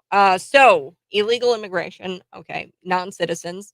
Whatever you want to call them, asylum seekers, whatever. There are laws on the books, and we have to follow the laws on the books. Okay, there is a constitution, and it's very clear our state constitution, the Illinois Constitution, and the U.S. Constitution. It's unconstitutional to allow non-citizens to vote in. I mean, let Americans decide American elections. Okay, so let's play this out, Dan. Do you think if you go and visit a country like France. Let's just say France. You go and visit, and you're there on a trip a business trip, and the business trip is going to be 6 months, and you're there on some sort of temporary visa. Okay. Do you think it's fair for you to go to Italy and vote in their elections, and you have no intention of staying there? You're going to be back here in America in just 6 months. Do you think it's fair that you went and voted in their elections? And if you say, yeah, I think that's fair, I'm a taxpayer for that period of 6 months or whatever, and that affords me the sovereignty and the voting capacity in the country of France, then you are unhinged, and I don't know what to tell you, because you have no common sense. When countries die, when you have mass illegal immigration like this and you replace a demographic of people like that. Okay, countries die. We've seen it in Sure, let's go with an unrealistic question. What do you mean unrealistic? So this is essentially the same thing that's happening here in Bloomington. You've got illegal immigrants, people who are not officially citizens. They are here on work visas, and who knows if they're going to stay in the United States or not. They're, let's just say, a work visa. A lot of people from Rivian are on work visas, by the way. So let's just play this out. Say you live in Bloomington, you're a non-citizen, and you're on a work visa, and your work visa is, let's be more realistic, okay? If you don't think that's more of a realistic question, you're here in Normal, you're living in Bloomington, you're on a work visa for, I don't know, 3 years. Okay, you get a work visa for 3 years. So in that 3-year period, but you're planning on leaving. Say you want to go back home to Mexico, okay, and you want to go work in Mexico, or say Rivian expands and they go to a plant, or they make a plant in Mexico, and you go and work at that plant because you have citizenship in Mexico and not in the United States, and you decide to go work at that plant in 3 years. For that 3-year period, do you think that's fair for that person to be voting in school board elections? Where's your line? Okay, so that's no different than you going over to France for 6 months on a work trip and voting in their election that takes place. That's the same concept, the same idea. So what's your line when it comes to voting and you being a non-citizen? And does that law apply to you when you go to other countries and you visit other countries, or you're there semi-permanently? Okay, that's unfair, and it is it's destroying sovereignty, and it's destroying our democratic process. There's a reason why we have in the US Constitution and in the Illinois state, this isn't me, this is the Constitution. The Constitution says that you have to be an Illinois resident and you have to be a citizen of the United States to vote in our elections. What this law does in the Senate bill, where they've introduced this law where you're allowed to vote in school board elections, what this law does, it circumvents the U.S. Constitution and the Illinois state constitution, where it says you have to be an Illinois resident and a United States citizen in order to vote in our elections. You're sitting there saying that elections that take place in our state and in your community, that those aren't state elections, and you're redefining what elections are. That's what the bill does. This Senate bill that this Chicago Democrat filed back in February of 2023. So I'll look up the law, and I don't care about other countries. I'll look up the law, and I don't care about other countries. Yeah, but like the other countries don't allow that kind of stuff. You have to be a citizen in order to vote in their elections. You have to be a permanent resident of that country and at least a citizen of that country to vote in their elections. Okay. Otherwise, we don't have countries anymore, or boundaries. And if that's what you're for, and you are for no boundaries and everybody just living in territories, that's fine, but that's regressive, not progressive.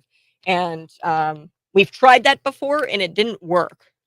Borders are good, countries are good, sovereignty is good, and you can't change my mind on that. Good morning. Hey, this is the Morning Buzz. Thanks so much for tuning in. I so do appreciate it. We are going to be talking with Sheriff Matt Lane, McLean County Sheriff Matt Lane, here in the 8 o'clock hour. We're living in a no cash bail society. We are living in a no cash bail era, and I want to get an update on what that's been like in McLean County. Who's been out on no cash bail? If we've got some people who have, been out on no cash bail, reoffended, and what kind of offenses have have been committed, and then later we have let them go on no cash bail. I want to know what's been going on in McLean County. Now we've got a texter, YouTube, Facebook, Twitter, and Rumble. You guys can always see me live in studio, and they bring up this great point.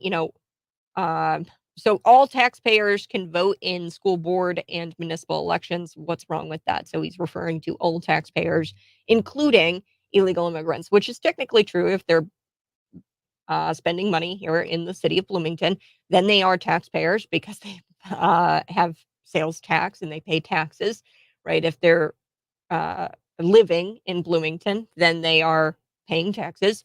I'd imagine some sort of property taxes, because we've got laws where that's a thing where you can buy property, and illegal immigrants can do that and they pay taxes. Okay, they're here on a work visa. They're technically here legally, but they are not citizens. Okay, they're technically here on some sort of work visa, or they're here on a DACA recipient or whatever. They're here temporarily. That's what visas are. You're here on the temporarily, because those visas, they're not forever visas. A lot of them are, 3 years, 5 years, 10 years, something like that. It depends on what you get. My problem here, you wouldn't go to France, say, and you wouldn't go to France and expect to vote in their elections. So say you're on a business trip, you're going to France and you're there for 6 months, you get a little visa from France to go there and work for 6 months. Would you vote in their elections? How fair is it to have you vote in their elections when you're there just visiting? Okay, work visas here in the United States should be the same. If you're on a work visas, why in the world would you be voting in our elections if you are not a citizen? And it's not me. Okay, this is not my opinion. The United States Constitution, the state constitution, says that you have to be an Illinois resident and a U.S. citizen in order to vote in our elections. What the state of Illinois is doing, and other states and other cities, what they've been doing is they've been undermining our Constitution, and they've been passing legislation that suggests that the municipal elections and the school board races are not state elections, which just isn't true. They're elections that happen in the state. Okay, that's what a state election is. That's what an election is in our state. Okay, if it is carried out in our state, then technically it's a state election. So that means that you have to be an Illinois resident, and you have to be a U.S. citizen in order to vote in American elections. So, yeah, this having illegals vote, or having people who are on work visas vote in American elections, is just nonsense, and it's an attack on our sovereignty as a nation. I'll be back on the other side. This is the Morning Buzz.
coming up in just a little bit, just about 5-6 minutes away, Matt Lane, the McLean County Sheriff, will be chatting with me about what it's like to live in McLean County in a no cash bail era.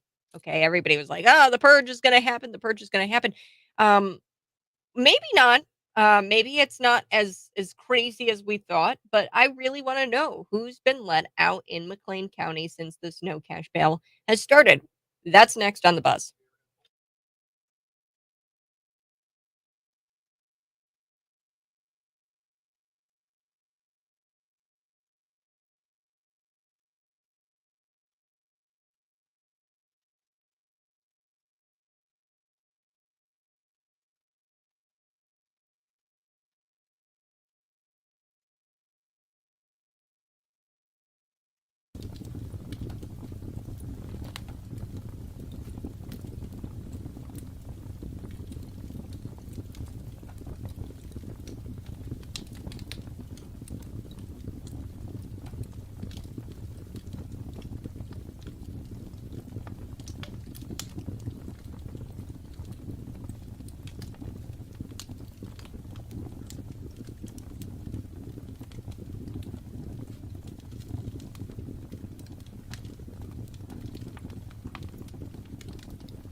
Good morning, folks. Thanks so much for joining me. I so do appreciate it.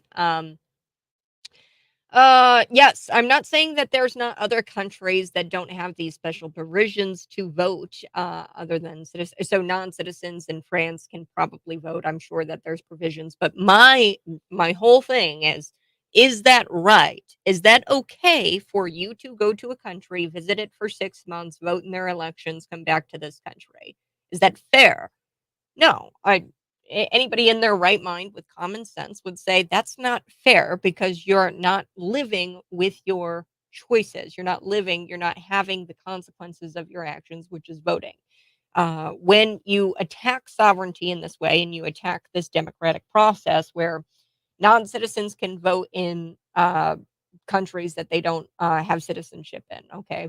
When you do that, you're attacking sovereignty in this democratic process, and you're basically saying, to hell with it. Voting really doesn't matter because at that point, voting doesn't really matter because you vote for somebody and then you don't even have to live with that consequence. When you vote, voting has consequences.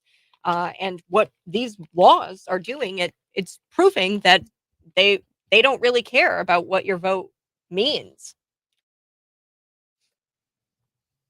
Good morning. Hey, this is the Morning Buzz. Thanks so much for tuning in. Now, I got my dates messed up. Matt Lane going to join me next week to talk about cash bail. We're going to talk about it on November 15th. So grab a green crayon if you have to. Write it down. Matt Lane joins Kat Peterson at 8 o'clock on Friday or on Wednesday, November 15th to talk about this no cash bail era that we're living in. And I'm very excited to get the details about who has been released no cash bail, what kind of crimes they've committed, and what kind of crimes they've committed, and then later have been released on no cash bail. That's my interest because we've already seen what has gone on in Cook County. Cook County, there was a guy who was jumping on top of cars, breaking windows, graffitiing, slapping women around on a subway, and he's been released. He was the guy to reoffend the most in Cook County. And CWV Chicago, they did a write up on it, and it was incredible. Where this guy actually committed, I think, or was like arrested 5 times in just 1 month and was released on no cash bail all 5 times. So I want to know what is it like for McLean County? We're going to get the answers to that question next week. But as we were talking this morning a little bit about illegal immigration, I played a clip from Mike Johnson where he proves, and Nadler, the guy that he was grilling, he goes, yeah, well, I believe those are all considerations for municipal elections. And this is the playbook. They want to get non-citizens. They want to get illegal immigrants, people who are not asylum seekers, by the way. Asylum law says, hey, the first country you visit, you have to seek asylum in that country. Now, I've talked to illegal immigrants before. We've had Romanian refugees in studio, and I've talked with him. He told me things that you wouldn't even imagine is going on, how he got to this country. There was a guy with a big old gun and tattoos, and he has his wife, his little baby with him. And they had to pay this guy, which I'm assuming is a part of the Mexican drug cartel. And really, they're in the business of human trafficking because you can traffic a human more times than you can sell drugs. So they've kind of shifted their efforts towards human trafficking of these people who want to gain access to the country. These illegal immigrants and this Romanian refugee, he was telling me about how this guy with big guy with tattoos and a big old scary black gun had him pay $3,000 a head. So that's $9,000 that this guy paid the Mexican drug cartel guy to drive him over, not even over the border, but close enough to the border where he could get out and then walk across the border. So that's what's going on. How do I know that? I've talked to people who have gone through this. They get here, they waste all of their money, and then they say to me, I ask them, would you have wanted to come? And they say no. They say Americans, they don't have money. He's out there begging on the street corners, and he's saying they have plastic. They don't have money to give me. So he's begging on the street corner.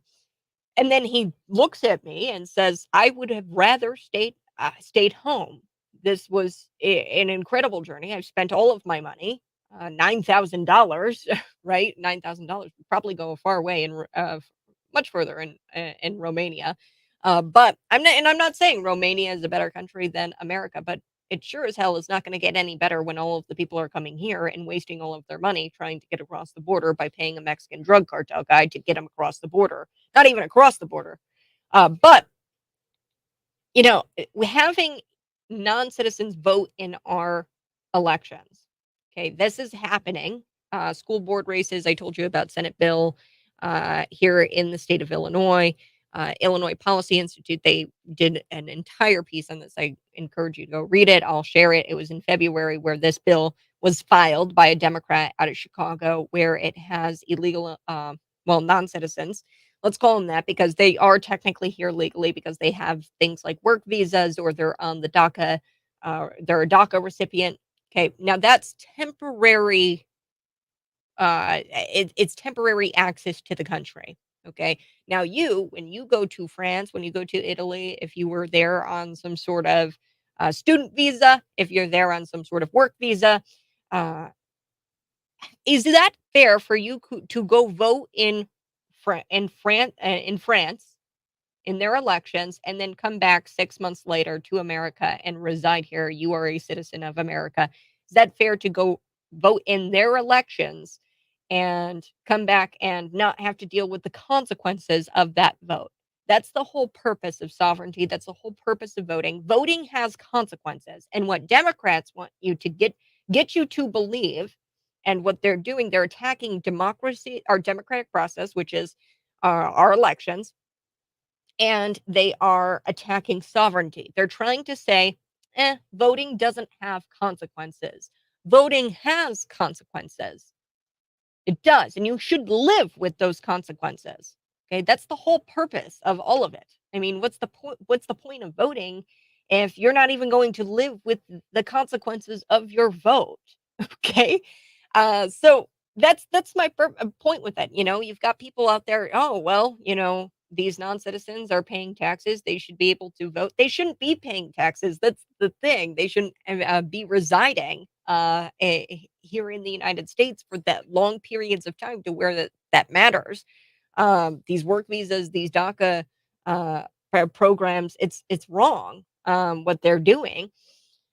But yeah, school board races, municipal elections, they are state elections. They're local elections that happen in the state of Illinois. So we should be following the state constitution that says you have to be a U.S. citizen to vote in the state of Illinois, but also an Illinois resident to vote in the state of Illinois in our local and municipal elections. And what Illinois is doing, what our legislators have done, they've undermined the Constitution, the U.S. Constitution that says Americans have to vote, and they've undermined the Illinois Constitution that says that you have to be an Illinois resident to vote. Okay, so that's the reality of this. It is a playbook. They are undermining the very meaning of what it means to vote. They want your vote to not matter. That's what and don't listen to me. Listen to New York Times, their headlines. Listen to The Atlantic, their headlines. Elections don't matter anymore. What was the one headline? Should we even have elections? Okay, so they have been pushing for us to not even have elections, and this whole allowing non-citizens to vote in the United States when they're not U.S. citizens, it defeats the purpose, right? What is tying you here to America? What is tying you here if you're just here on a work visa for 6 months? Okay, then you aren't living with the consequences of that vote. So I do want to chat a little bit about the Nashville shooter. The manifesto is out, and the Nashville Police Department is truly disgusting in releasing this statement. Yesterday, they condemned the leak of the trans school shooter manifesto. The leak. They didn't condemn the actual manifesto. The police chief didn't talk about the manifesto and how awful it was. Steven Crowder, he released it on his show, Instagram, YouTube. They have shut down this leak of the manifesto that we should all have eyes on as a general public. Okay, don't listen to the mainstream media where they're like, "Oh, it's so wrong for Steven Crowder to release this leak," and it wasn't even the full leak. We've only got 3 pages of this thing. I've heard that she had 20 journals leading up to this attack that left 3 children dead, 3 teachers dead, at this Covenant school. The Covenant shooter, was, and just, this is just so terrible, what this manifesto says. Clearly, it's anti-white. I think that we are going to start to see more of this leak out where there were, uh, religious issues, where she was angry at the Christians. Obviously, she was transgender, went by Aiden, was female to male, was on all kinds of hormones. I'm sure that we'll see more of that come out. Because that's not typical where a female goes in and shoots all kinds of children. That's very odd. I think that definitely the hormones played a part of a role in all of this. But the police department, they released this statement, and he says, "I'm greatly disturbed by today's unauthorized release of these 3 pages of writings from the Covenant shooter." So right there, he doesn't call her the transgender shooter. He doesn't say, he says the Covenant shooter, and he says that he's greatly disturbed by the unauthorized release of the manifesto. The police department is extremely serious about the investigation to identify the person responsible, the leaker. The action showed total disregard for the Covenant families, which is not true. I don't think that maybe the families are destroyed by what's in this manifesto. The manifesto said, "I'm going to kill those cracker kids," talked about how she was going to, had a schedule, how she was going to release a video. So I think there's a video out there that she made prior to carrying out this shooting. But she got down into the details of how she was going to execute this shooting, and it gives us insight as to why she did it.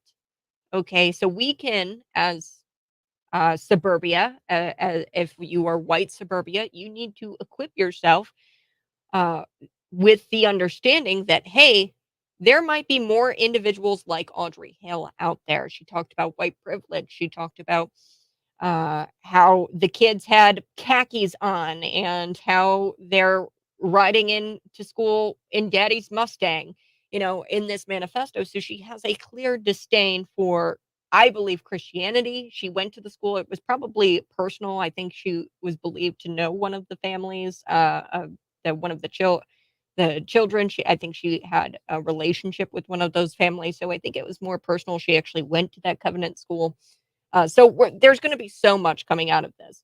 But what's disturbing to me is that the police department is saying that this was showing total disregard for the Covenant families. No, I think that this shows regard. When people release this manifesto, Stephen Crowder, what his intentions were, hey, prepare yourself. Understand that this was a hate crime. This was executed because these kids were white. We know that for sure. But this was executed because these kids went to a Christian school. These kids were executed because they weren't transgender. She truly believed, if you read this manifesto, that she was some sort of martyr for a cause. She said, "God, give me the wrath I need to coax my anxiety." She thought that she was somehow doing uh, justice to the trans movement. Okay, she thought that she was a transgender martyr in this. And look, in the Christian faith, you honor the life of Christian martyrs. That's what we do on All Saints Day, which was very recently celebrated by the Catholics on November 2nd. All Saints Day, where saints, to be in sainthood, if you are a Christian martyr, which these children I do believe were, they were murdered because of their faith and being explicit in that faith, or because their families chose to send them to a school and to be explicit and bold about their faith. But Christians have the right to know that. White people have the right to know that this was a racially motivated attack. Okay, so the statement goes on. The department looks forward to the ultimate resolution of the litigation concerning the journals. So they are going to file litigation. If they find the leaker, they are going to conduct an entire investigation into the leaker. Hey, how about we say that we're disturbed by what the contents of the manifesto reveal about the trans shooter, Audrey Hale? How about that, police department? So on March 27th, Audrey Hale, this young woman who identified as transmasculine, packed a slew of firearms and went to the Covenant School in Nashville. She took the lives of 3 children and 3 adults before she was shot and killed by officers responding on the scene. They did a really good job. I'm not saying that the police officers are bad. I'm angry at the department for being upset about the leaker and being upset that this manifesto is out there. Look, those writings, which became known as the manifesto, they weren't released, but we were told about the manifesto the day it happened. I mean, I think the police came out and revealed that they found her writings on both her person and in her car.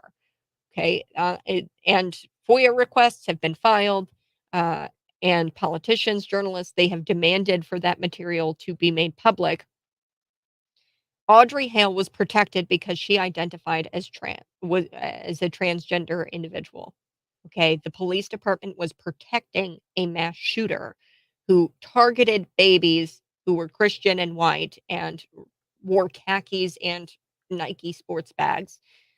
Many progressive politicians, as well as media pundits, have attempted to portray her as a victim of transphobia. This is what this is all about. That's why they were withholding that manifesto, because the intention here is her intention when you read the manifesto, the little bits and pieces of it, what I truly think we're going to start to see more and more of is that her intentions were to be a transgender martyr for the trans ideology.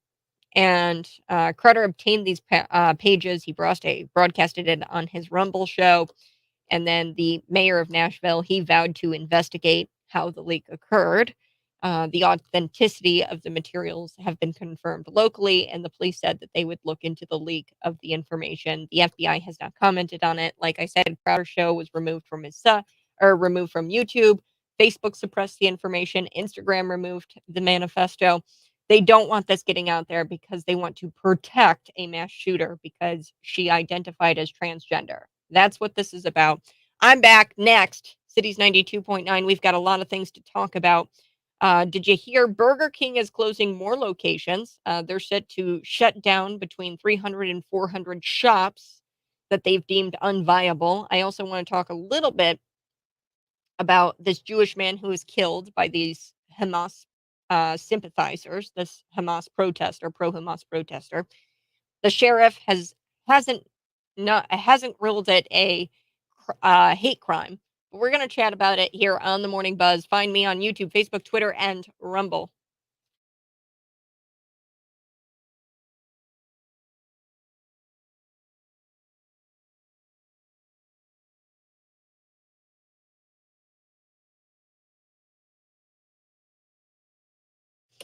Good morning. Hey, this is the Morning Buzz. Thanks so much for tuning in. I so do appreciate it. Go ahead, smash that like button if you're watching. Share this out with your friends.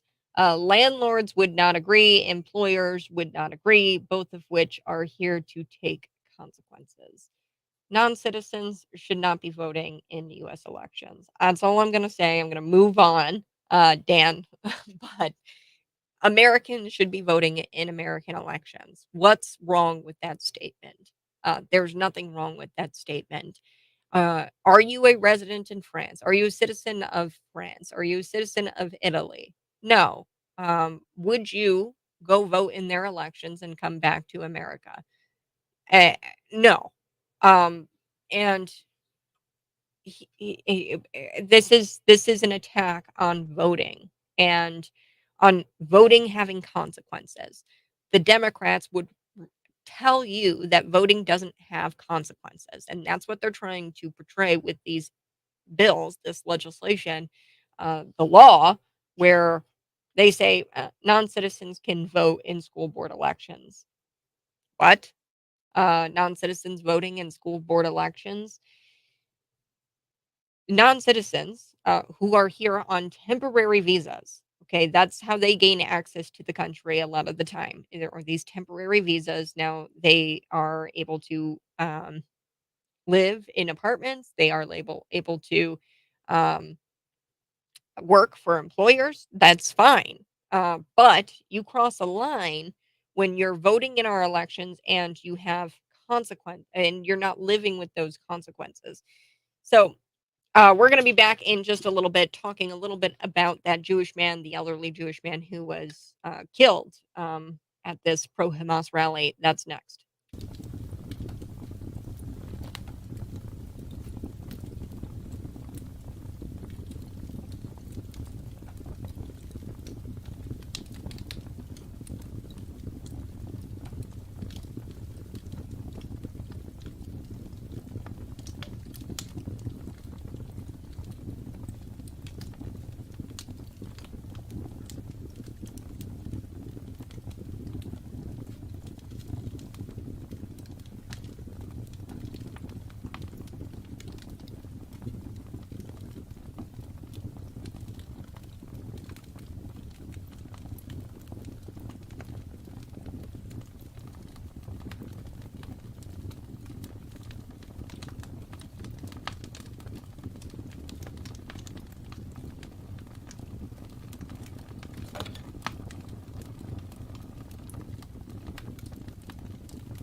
It's holiday party time. It's that time of year again when our social calendars are starting to fill up with invitations to holiday parties and to gatherings. Good morning. This is the Morning Buzz. It's about 8:30, and between Thanksgiving, Christmas, Hanukkah, Kwanzaa, New Year's Eve, Americans expect to attend an average of 5 holiday gatherings. So, do you go to 5 holiday gatherings a year?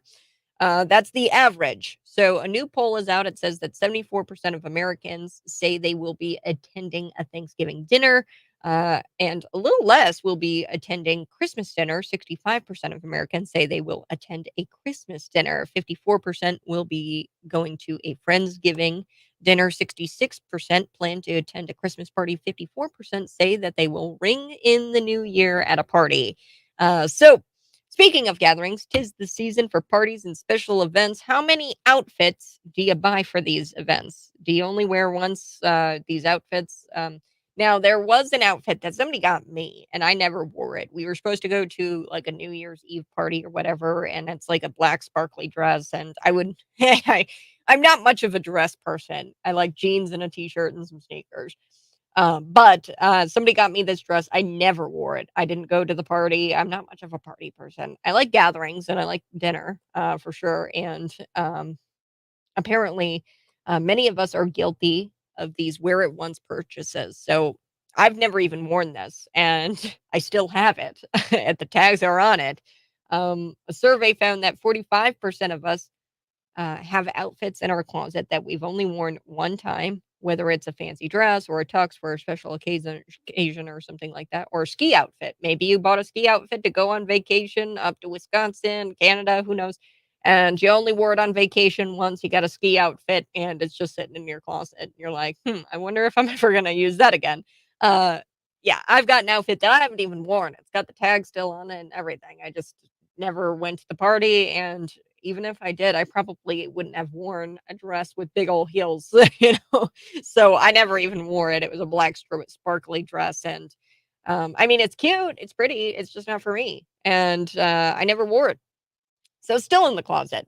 Holiday party time. Are you going to some holiday gatherings? On average, Americans, 5 holiday gatherings. 5. I'll get together with maybe like 2, 3, maybe 3 holiday gatherings.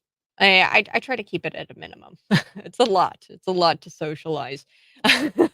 But before we took the break, we were talking a little bit about the Jewish man who was killed by these pro-Hamas protesters at this rally, and the sheriff has not yet ruled it out from being a hate crime. So he hasn't ruled it out of being a hate crime, but it's Los Angeles and they're very pro criminal over there. So I wouldn't be shocked if this guy is given a handshake and a donut for killing this Jewish guy.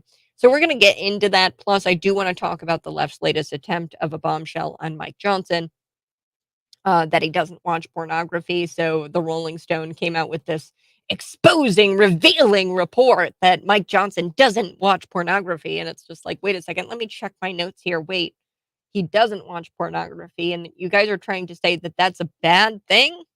Okay. So this elderly Jewish man, let's talk about him. Gosh, I am praying for his family, and Lord, I am just praying that you are with those in the Jewish community. This elderly man, he's Jewish. He was killed by a pro-Hamas protester. There was a pro-Israel protest going on and a pro-Hamas protest going on, and they clashed in the streets of Los Angeles. So this is big news. Police announced that this incident is being investigated as a homicide, but don't tell NBC that news, NBC News that news, because similar to when an SUV murdered people attending that Christmas parade in Wisconsin, believe his name was Daryl Brooks. He mowed down all of these people at this Christmas parade. It was the Waukesha Christmas parade. I remember it. NBC, their headlines were like SUV runs into, or SUV kills people or something like that. As if the SUV like magically started driving itself and the SUV was killing the people. No, Daryl Brooks, a deranged leftist, mowed down all of these people because they were white, because they were probably Christian, suburbia.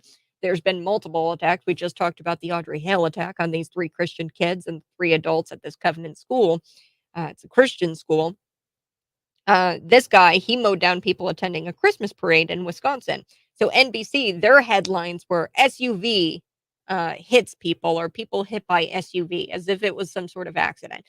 This headline this morning, or out of NBC, take a listen. Man dies after hitting head during Israel and Palestinian rallies in California, officials say. Man dies after hitting head, as if he's the reason why he died, because he hit his head on something, or it was an accident. That's what when I read that headline, I was like, oh, maybe this is an accident. No, it's not.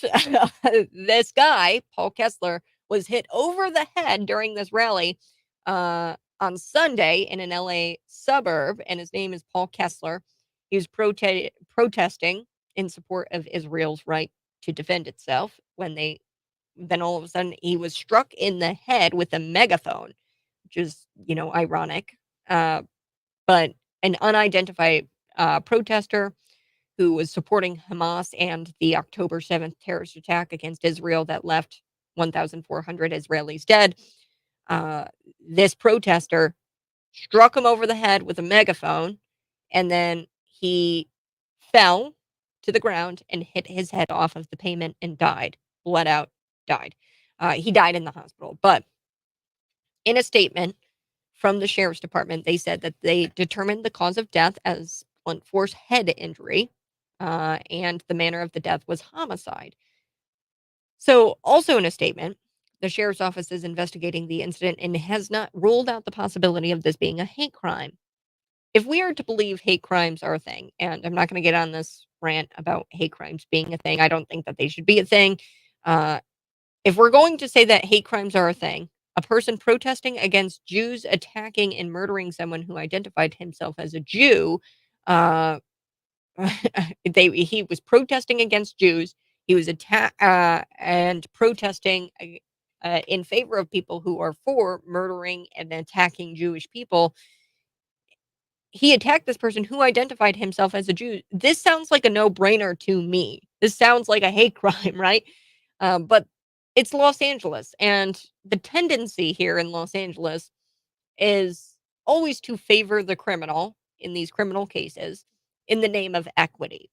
In the name of equity, they're going to favor the criminal, and I don't trust the California penal system, and I wouldn't doubt that this isn't ruled a hate crime because they're pro-criminal.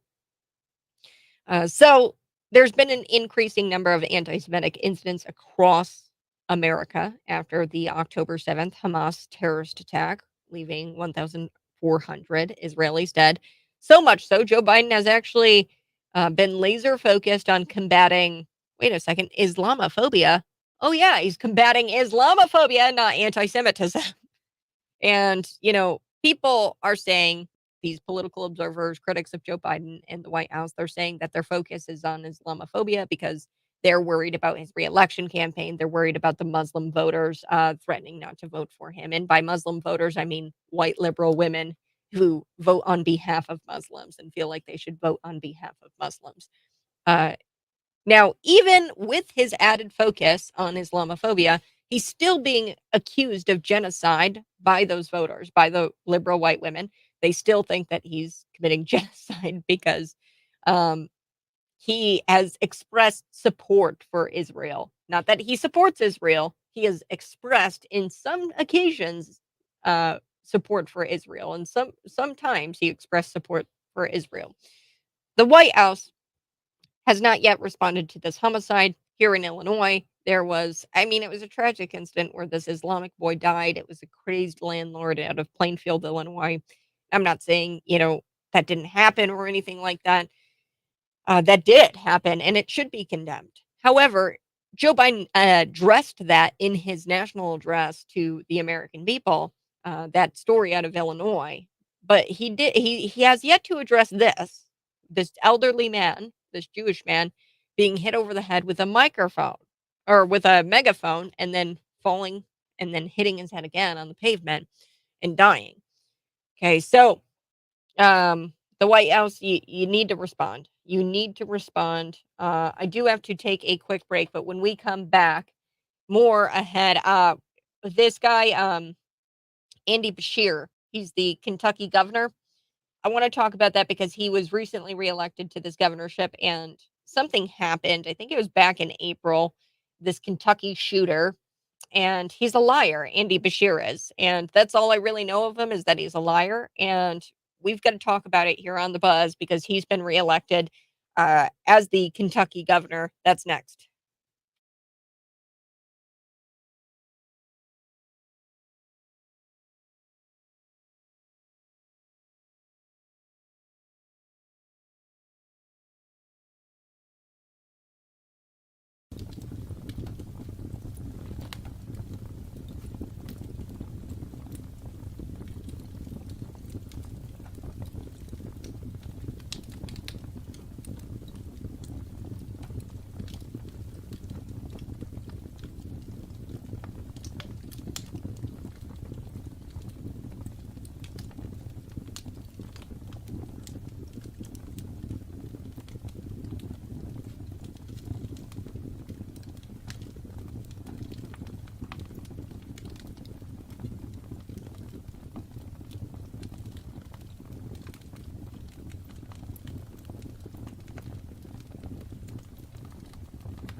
Good morning. Thanks so much for tuning in. And if you're watching, go ahead, smash the like button. Andy Bashir, he is set to emerge victorious in this re-election campaign in Kentucky. This happened. Bashir received an estimated 52% of the vote. He got about 400,000 votes, 473,849 votes. His rival, the Attorney General, Daniel Cameron, 47% of the vote, or 433,064 votes on Tuesday night. So this was an election that took place last night. There is a Republican debate going on tonight. So a couple of things I want to talk about when it comes to Andy Bashir. We're going to go back to the mass shooting that took place in Louisville. And the guy's a liar. This alone should have caused him to not win this reelection. A little bit about the politics over in Kentucky.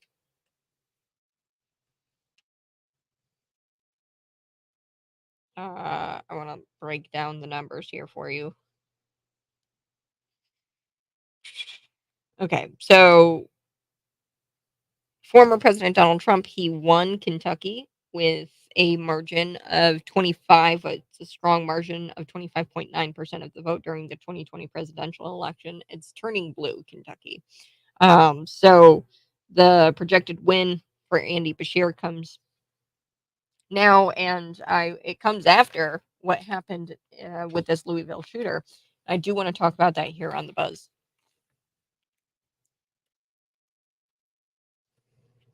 Andy Bashir. He is set to emerge victorious. Now, he's a Democrat, folks, and he is emerging victorious in his reelection campaign in Kentucky. Bashir, he is estimated to have gotten 52.4% of the vote with support percent of the support, with 473,849 votes to rival Republican Attorney General Daniel Cameron, 47.6% of the vote, or 433,000 votes by Tuesday night. So he is emerging victorious in this reelection campaign. Bashir and his rival were statistically in a dead heat for this month's race. So this race took place last night. And President Donald Trump, he won the state of Kentucky actually by a strong margin. It was 25.9% during the 2020 presidential election. So Kentucky is turning blue. Andy Bashir, who is this guy? So I talked about him a lot when it came to the Louisville shooter. Louisville investigators, they are pieced together this mass shooting that took place inside of a downtown bank. Left 5 people dead, several victims hospitalized, including a police officer who was in critical condition at the time. And this was a 25-year-old gunman. His name was Connor Sturgeon, and he was live streaming the event, actually. And this was a shooting that took place at the Old National Bank, and it was revealed that this shooter was anti-Trump and pro-lockdowns. He was, a leftist, crazy, live streaming this on Instagram.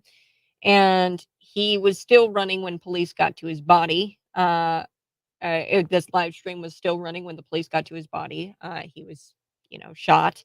He left a note for his parents. So Connor Sturgeon, he carried out the shooting. And here's what Andy Bashir said at the time. And if you need to know anything about Andy Bashir, this guy is a flat out liar. He's a liar. And this alone should have caused him to not win this reelection. Let's take a listen. I want people to know that while today is a horrific act, I do believe that this is a safe community with officers doing their very best each and every day, and that's what we saw here. Yes, I know that there are steps that the police department is taking to do things better after. So he says that he believes Louisville is a safe community despite this horrific tragedy. That's what the governor said at the time of the shooting, which I believe was in April sometime of this year. So look, more homicides per capita in Louisville than Chicago. Okay. Philadelphia, Atlanta. Now that's a lot. Okay. Louisville is really bad when it comes to homicides per capita. The reason why the governor is lying here, he's trying to make you think that you don't need a gun, and he completely avoided mentioning the police used a gun to stop the shooter. He didn't talk about the gun that stopped the shooter. He's trying to convince the voters that they don't need a gun, and he completely avoided mentioning that a gun stopped the shooter. Louisville is horrible, and I get that the governor can't say, "Yeah, we dropped the ball here," but to lie and to say that Louisville is safe, he was clearly trying to just secure his votes, and people got duped. I think that people got duped. I'm back. Next, Cities 92.9.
Good morning, folks. Thanks so much for tuning in. I so do appreciate it. So, this win that Andy Bashir has just recently gotten, he this comes as there was a gas leak. So, one of the top 5 most liberal voting precincts in Kentucky has been cleared out due to a supposed gas leak. So, this is a one of the most liberal voting precincts that was cleared out yesterday, Tuesday, for supposed gas leaks. Kentuckians are currently voting at polls. This was a report from yesterday, voting to decide whether or not they want to oust Democrat Governor Andy Bashir and replace him with Trump-backed Daniel Cameron, the AG. Highland Baptist Church is in Louisville and will now be having extended voting hours after being shut down. Be wary. So this happened after this gas leak happened at one of these most liberal voting precincts in Kentucky. So that's next. Good morning, folks. Thanks so much for tuning in. I so do appreciate it. It's Wednesday morning. We're going to do it all over again, 6 a.m. to 9 a.m. The Morning Buzz. It's the city's 92.9 morning show, Monday through Friday, 6 a.m. Central Time is when it starts. Now, I was talking about Andy Bashir, and he looks like he's going to be victorious in this reelection. Now, one of the most top voting, liberal voting precincts in Kentucky yesterday was cleared out due to a supposed gas leak, which raises my eyebrows. The Kentuckians, they were at polls yesterday voting to decide whether or not they wanted to oust Democrat Governor Andy Bashir, who I told you was a liar, and he is a liar. And they were asked on the ballot, hey, do you want to replace him with Trump-backed Daniel Cameron, the Attorney General? So Highland Baptist Church in Louisville was where this voting precinct was, and they had extended voting hours after it was shut down for this supposed gas leak. So I don't know. Brings back a lot of memories from 2020, that's for sure. You guys have a great rest of your day. I'll be back tomorrow morning, Thursday, 6 a.m.